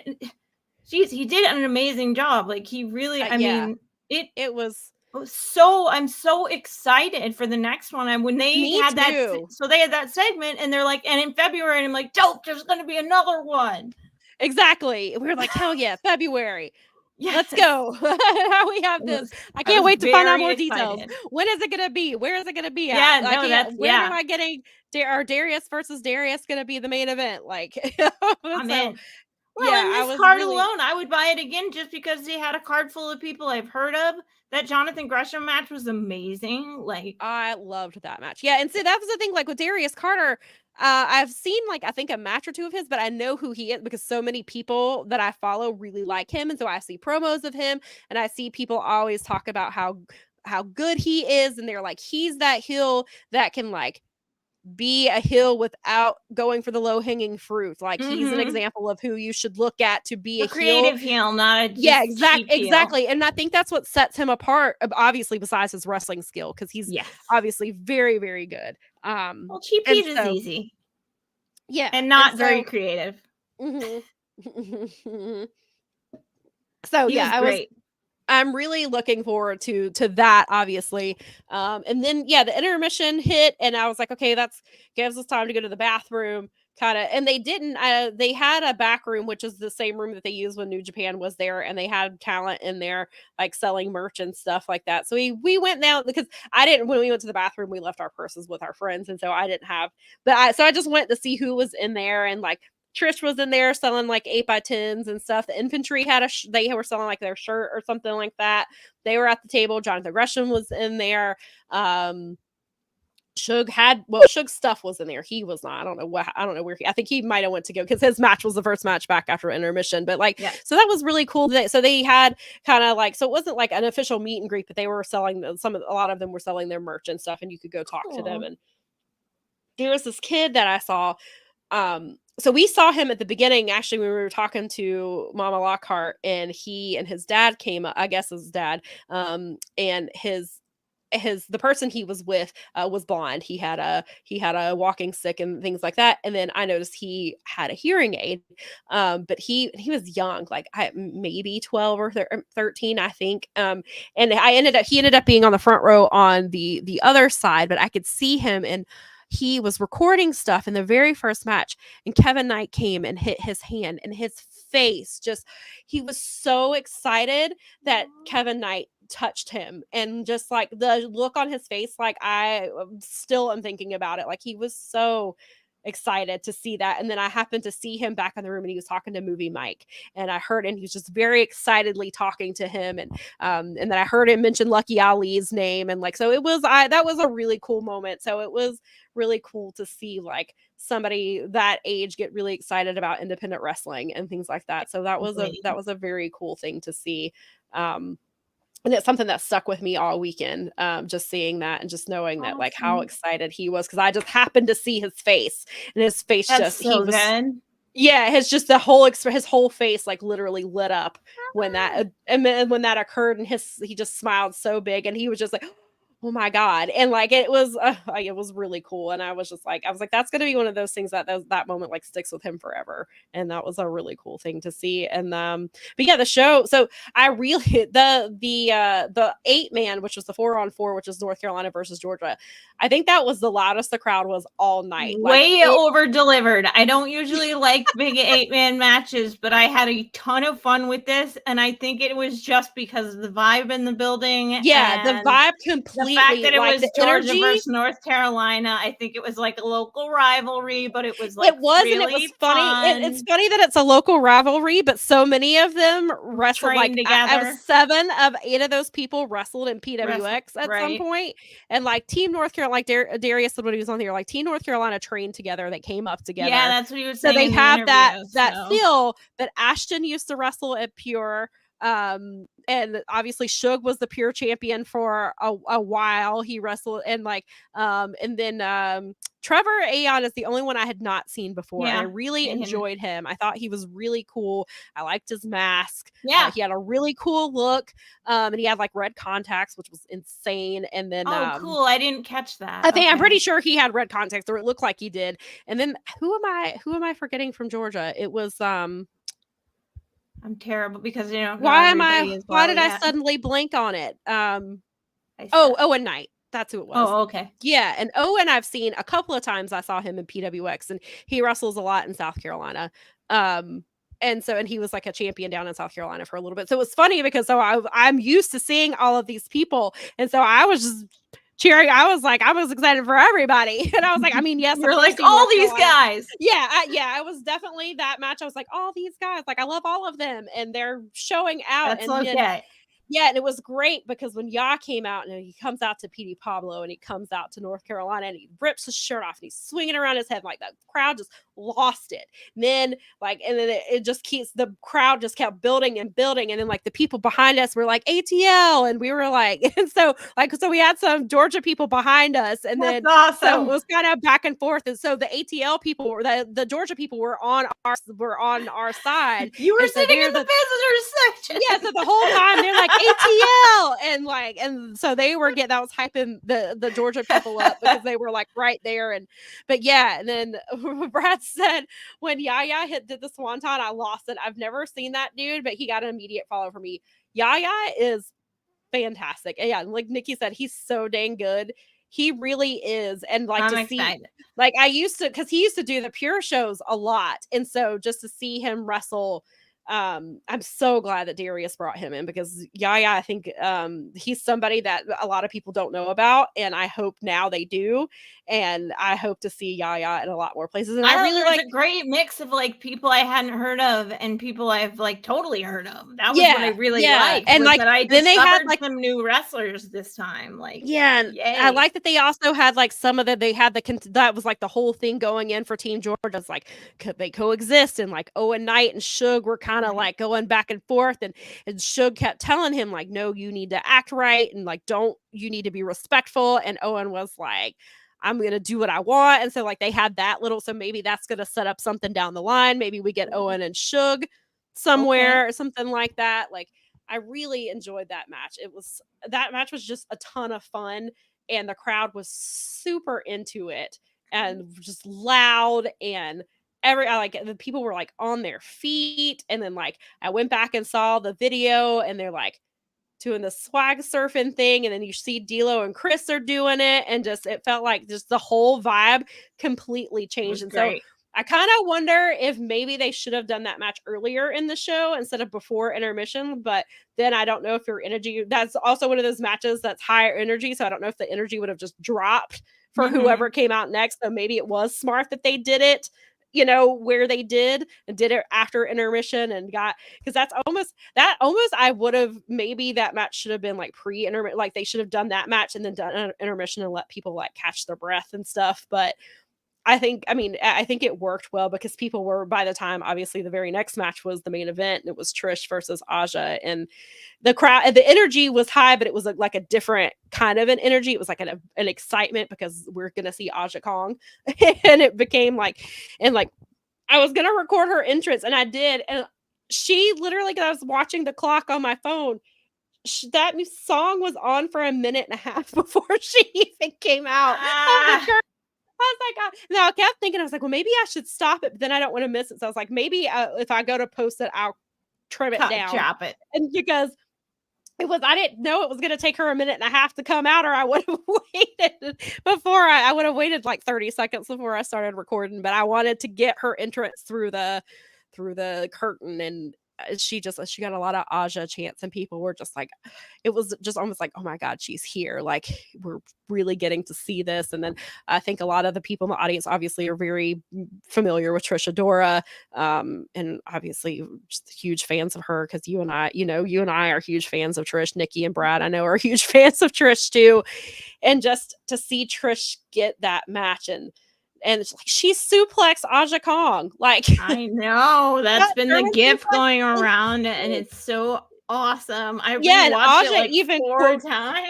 Yeah, and then Aja has like, she quote tweeted it and stuff, and was talking about, she was like, that's why I was watching it. I kept watching it because both of them were tweeting. I went looking for their information so I could link some stuff, and they had it on both of their tweeters, and I was just like, I'm just gonna watch this again. Suplexes are my favorite. Because I was like, oh my God, because I didn't, because where we were at, like, it was hard to record stuff because the ring post was like right in the way. It was right in my line of sight. And like, I had to keep leaning over to, like, I was like, sorry, Nikki, I can't. Cause like, especially like when people were coming down the ramp, like I felt bad for Movie Mike a little bit, because he came out first, and I don't think people are super familiar with him and weren't familiar with his music, and I couldn't see him, so I couldn't tell who it was. So we were cheering anyway, because I knew it was Team North Carolina. And then they brought Ya out second, and he comes out to PD Pablo. So I felt a little bad for Movie Mike, because I was like, he didn't get a loud reaction, and I think it's about, I couldn't see him, like I didn't, and Nikki was like, all I can see your legs. So, but I mean, still, just to be that close to Aja Kong and Trish Adora, it was just, that match was so good. And just then to see the respect from the crowd, like afterwards. And I loved that Darius came out and brought them each a bouquet of roses afterwards. I assume did they show that on camera? I don't think I saw that. Okay, so maybe they cut that off. So yeah, like right at the end of the match. So then Darius comes out, and he has a bouquet of red roses for both of them. The locker room came out, and they all stood around the ring, and they were like applauding them and just showing respect for Trish and Aja. And it was a really cool moment to see that. And Darius got on the mic again, and that damn mic kept cutting out on him still. I know, it didn't. I was like, he got Sam's mic, damn it. He did get my mic. It rubbed off on it. It immediately made me think of your mic, and I was like, God damn, North Carolina mics having just following me. Maybe he's just following me around. But yeah, I was like, but yeah, so he came out and he talked to the crowd, and of course appreciated, all of us being there, and was so, yes, Brad, Trish and Aja got their literal flowers. They did. Yeah. And I got pictures of it, so I will post them. I will make sure I get those posted, because it was just a really cool moment. And then, Darius was like thanking everybody for coming, and was like, we'll see you in February. And he came around the ring and he saw me and he was like, hey, and he hugged me, and then he got pulled away for a second. He came back and he hugged me again, and then he hugged Nikki, and he was very busy, but I'm glad that got like a few seconds with him and I told him, I was like, that was fantastic. The show was incredible. And I was joking. I said, you gonna bring Aja back? He said, do you have money to bring her back? So I was like, we'll find a way. We'll bring her back. And he just laughed. So once really it takes cool. off, you'll get your rematch. Yeah, there we go. But yeah, I thought, I mean, it obviously made sense for Aja to win that match, and it was a nice feel good moment. And yeah, I'm really looking for. Oh, and then they also did the stuff in between where, or I guess it was during Darius Carter versus Jonathan Gresham, and we had that scene with Darius Carter went after Darius Lockhart's guest, the teacher, and the student, and he pushed. Yeah, they did that whole thing, and then Darius tried to interfere with the match and stuff so they played it. I thought that stuff was really fun. Yes. I thought that it was just, I was so happy with that. And show. a huge upset for Darius Carter. Yes. Getting the pin on freaking Jonathan Gresham. Yes. Yeah. Everyone was so that kind of stuff was that's humble. That's super cool. That is a very humble moment that someone did that at that. I mean, everyone seemed this clearly there's a need for this because people were vibing from the in the building to all the. I mean, it played great. I mean, so glad. I watch now especially because you've gotten me into For the Culture and stuff around so I've watched a lot more indie wrestling through streaming than I have probably ever in my life.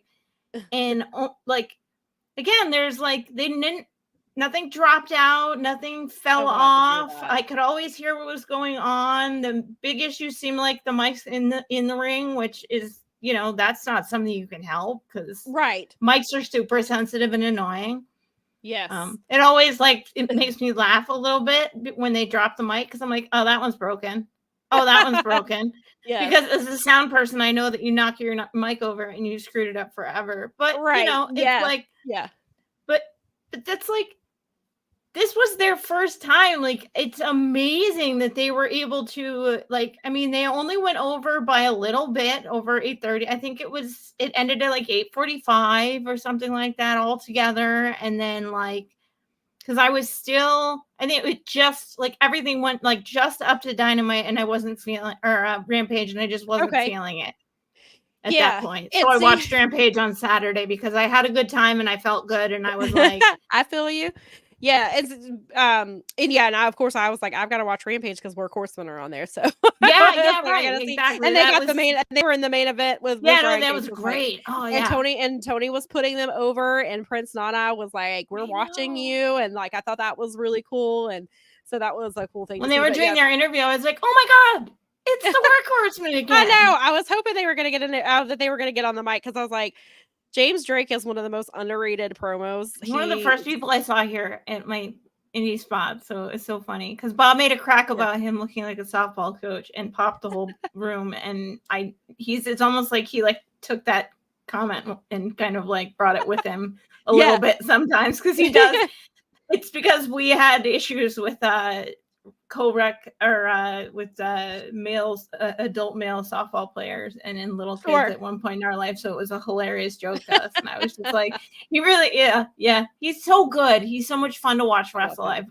I've seen him a bunch because he after that, he came here a ton. So right. Yeah. Cause they were really heavy into Evolve for a while. And it was funny. In our venue, it's so small. There's nowhere to go. The bathrooms and stuff are pretty shared. They have a locker room section and an area for the talent for the most part. But they're standing in the room with you a lot of the times. And we like to stand in the back because it's a smaller venue and you can see. Yeah. And you get a good view of the ring from there. And so we're ending up just standing there with the other wrestlers watching matches together. It's I mean that's how how yesterday or Friday was a reunion because that's how it was for you guys.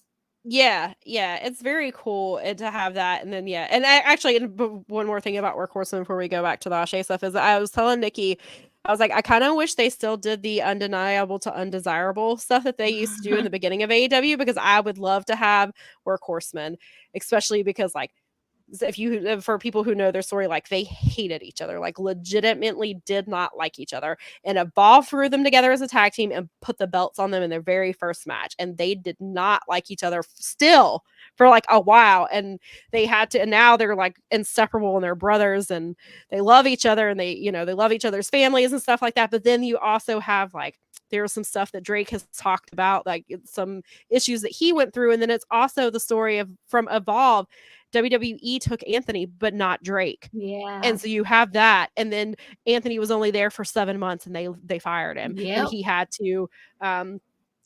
to end his lease and come back home and like figure out what he was going to do. And then AEW luckily brought them in and did a little bit of stuff. And then we didn't really see them. And like Keith Lee's second match ever in AEW was against James Drake on Rampage. And then they did BCC versus they wrestled BCC in the beginning, like on a Dynamite. And so they have those little things. And then they were so they'd get these little things where you would think, okay, this is it. They're finally going to get on TV. And then we wouldn't see them. And then they got over on, they got on our club and then they finally started doing stuff with them. And so like I wish that would be a really cool thing. Like I wish if that story, and Nikki pointed out it's probably because Cody's not there anymore because he's the one that started that whole thing. But I was like, if they were still doing that, like those like workhorsemen would be perfect for that type of thing. Like I'd love to have so fans could like know more about that type of stuff. But so very good representation for Southern Wrestling this weekend. Yes, between absolutely. AEW and Ashe. I'm great. I'm grateful, and I can't wait for the next one. I mean, if I can't you do wait talk to Darius, tell him you did it, man. I tweeted at him. I think he saw it, but I did see that. Yeah, that they did it, and yeah, they did it. It hopefully came we off can. Great. Hopefully before the show in February, we can have him come back on or That'd be awesome. Come talk to us again. Yeah, I don't know. I did talk to somebody. They said they're not sure that the February show will be at Grady Cole again. I was like, I'm sure it's not the cheapest place to run because it is such a big venue. But still, regardless, I will be there wherever it is. And so I was really at the happy. full price, like for I would have paid $15 for that just as easy. Yeah, as me I paid the too. Black Friday, and I would have felt like I got 100%. I mean, that's so reasonable for. Yeah, and for the amount of talent, I mean, Aja Kong versus Trisha Dora alone is worth the $15. Well, yes, I mean that was ridiculous. You got all that other good stuff, and I hope the winner of our contest, Dre, I hope that I haven't heard, but I hope he enjoyed the show. Yeah, me too. Thank you guys that did and participate and helped and retweeted. Yeah. It did, we can't be sure, but it does look like it did help everybody's subscriptions a little bit, and that's awesome. Yeah. And yeah, if and you didn't get to check out this show, there's somebody... another one coming. You should definitely check maybe out. Maybe we'll do it again, or we'll figure out some sort of a thing because. Yeah, but it was a lot of fun, and I'm glad that it worked. I'm glad that your end, that everything went well for the people who watched it streaming. I've heard, I don't know if the stream is still available. I don't know if people can still go buy it now and watch it again. I don't know. I should look, or if there's I can rewatch it. Yeah, I don't know if it can be rewatched at this point, or if that's something they're like, I'm not sure because it was on like a private channel, so I don't know. If it was like a one-time only. I mean, maybe in a few months will be smart probably is when they set up for the new one is to put that one out for free, like January. Yeah, or put it out. Yeah, somehow. So hopefully. Or put out a couple of the matches that were. But if there is a way, we'll find out. But if there's a way make for you sure to watch we'll the keep show, you posted. Please go check it out because Powerbombshells is now friend of Ashe for life. Yeah, and so please definitely 5 ever. Yes. They're halfway there. When I looked the other day, they're like 600 subscribers away from 1,200. And when they get to 1,200, they are giving away a PS5. And Darius said on here, it is real. It's been sitting in his closet for months. He's sick of looking at it. He'll even ship to the UK, he said. Yeah, he's paying for shipping. So please, if you go to Ashe's YouTube or any of their social media and find the video of them talking about I've been using the .com because it's got everything on it, and it's got all the stuff that tells you. But just find on any of those apps that you're on, or even on on YouTube, go find the PS5 videos and tag 3 people, and you are entered to win as soon as they hit 1,200 subscribers. I would guess you have a really good shot at it right now. Like, I'm thinking about doing it. I think I would. Yeah, Nikki's already entered it, and so I need to do it myself. So, So yes, but yeah. Magic fruit PSI. Okay. Yeah. All right. We have kept people here a really long time. We have, and we did not mean to go 3 hours again the second week in a row, but we had a lovely guest and we wanted to spend as much time. I'm so glad that Lisa came. I'm so glad that you set that up. That was a really important conversation we need to have. Definitely. And then next week, Mel we're still working on it, but we will we'll have a guest next week because I will be in Durham for DPW. I am going, hopefully, I'm going to see Workhorseman versus Motor City. However, Alex Shelley pulled out a revolver yesterday because his calf is bothering him, and he's like, calves are notoriously unpredictable. Friday, he is supposed to hit Motor City as wrestling Josh Alexander and Zack Sabre Jr. at Final Resolution. We know how Zach likes to find injuries, and he already manipulates legs as they are. Now there's an injury involved, and so I'm a little concerned that this match on Sunday might get changed. I was like, she said, Chris Sabin better be able to work for two people. I was like, maybe this is going to be a handicap match. He's pretty awesome. Like, he is pretty awesome. I was like, maybe they find lot. Chris. Maybe Chris gets a tag team partner. I don't know. I'm hoping, crossing all my fingers and toes that I get this match, because like our friend who was going with us as well, he was like, I will take a limited Alex Shelley over no Alex Shelley, and I am the same way. So we'll see if that match happens. But I got to get to see Filthy Tom for the first time, which I'm really excited about. Get That's to see so fun. Calvin Tankman and Brian Keith just got announced for he's going to DDT. Cool. He's going to be on that show, but he's going to be in DDT Pro. He just got announced yesterday. He will be there in January. And DPW announced yesterday they're doing 2 shows in January in Raleigh, and then they're leaving North Carolina for a while. They're going to other states, it sounds like. So I'll keep my eyes out. Yes, maybe keep your eyes peeled. Maybe Detroit is one of those cities on there. Maybe we have excellent wrestling venues. You do, so perhaps wrestling fans. So perhaps DPW is going to make, yes, Nikki said she finally gets to see Speedball. Her back better not be stupid. Yes, Nikki. It won't be, I promise. Speedball when he was in Charlotte, because it was a week before her surgery. Yep. And so I got to see him finally for the first time. It's going to happen. So we're very excited about next week. But so it will be Mel and To Be Determined. Or maybe it will be you and Brad and Daza. Yeah, right. It'll be me and Brad and Daza and whatever in the comments. But yes, thank you for staying late with us again. And we will. Yes, Nikki said. Brad said a prayer circles for Nikki's back and Alex Shelley's calf. Yes, there we go. That's it. You know it.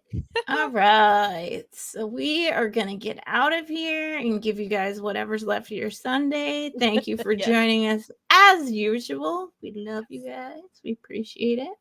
We do. Talk to you next time. Okay.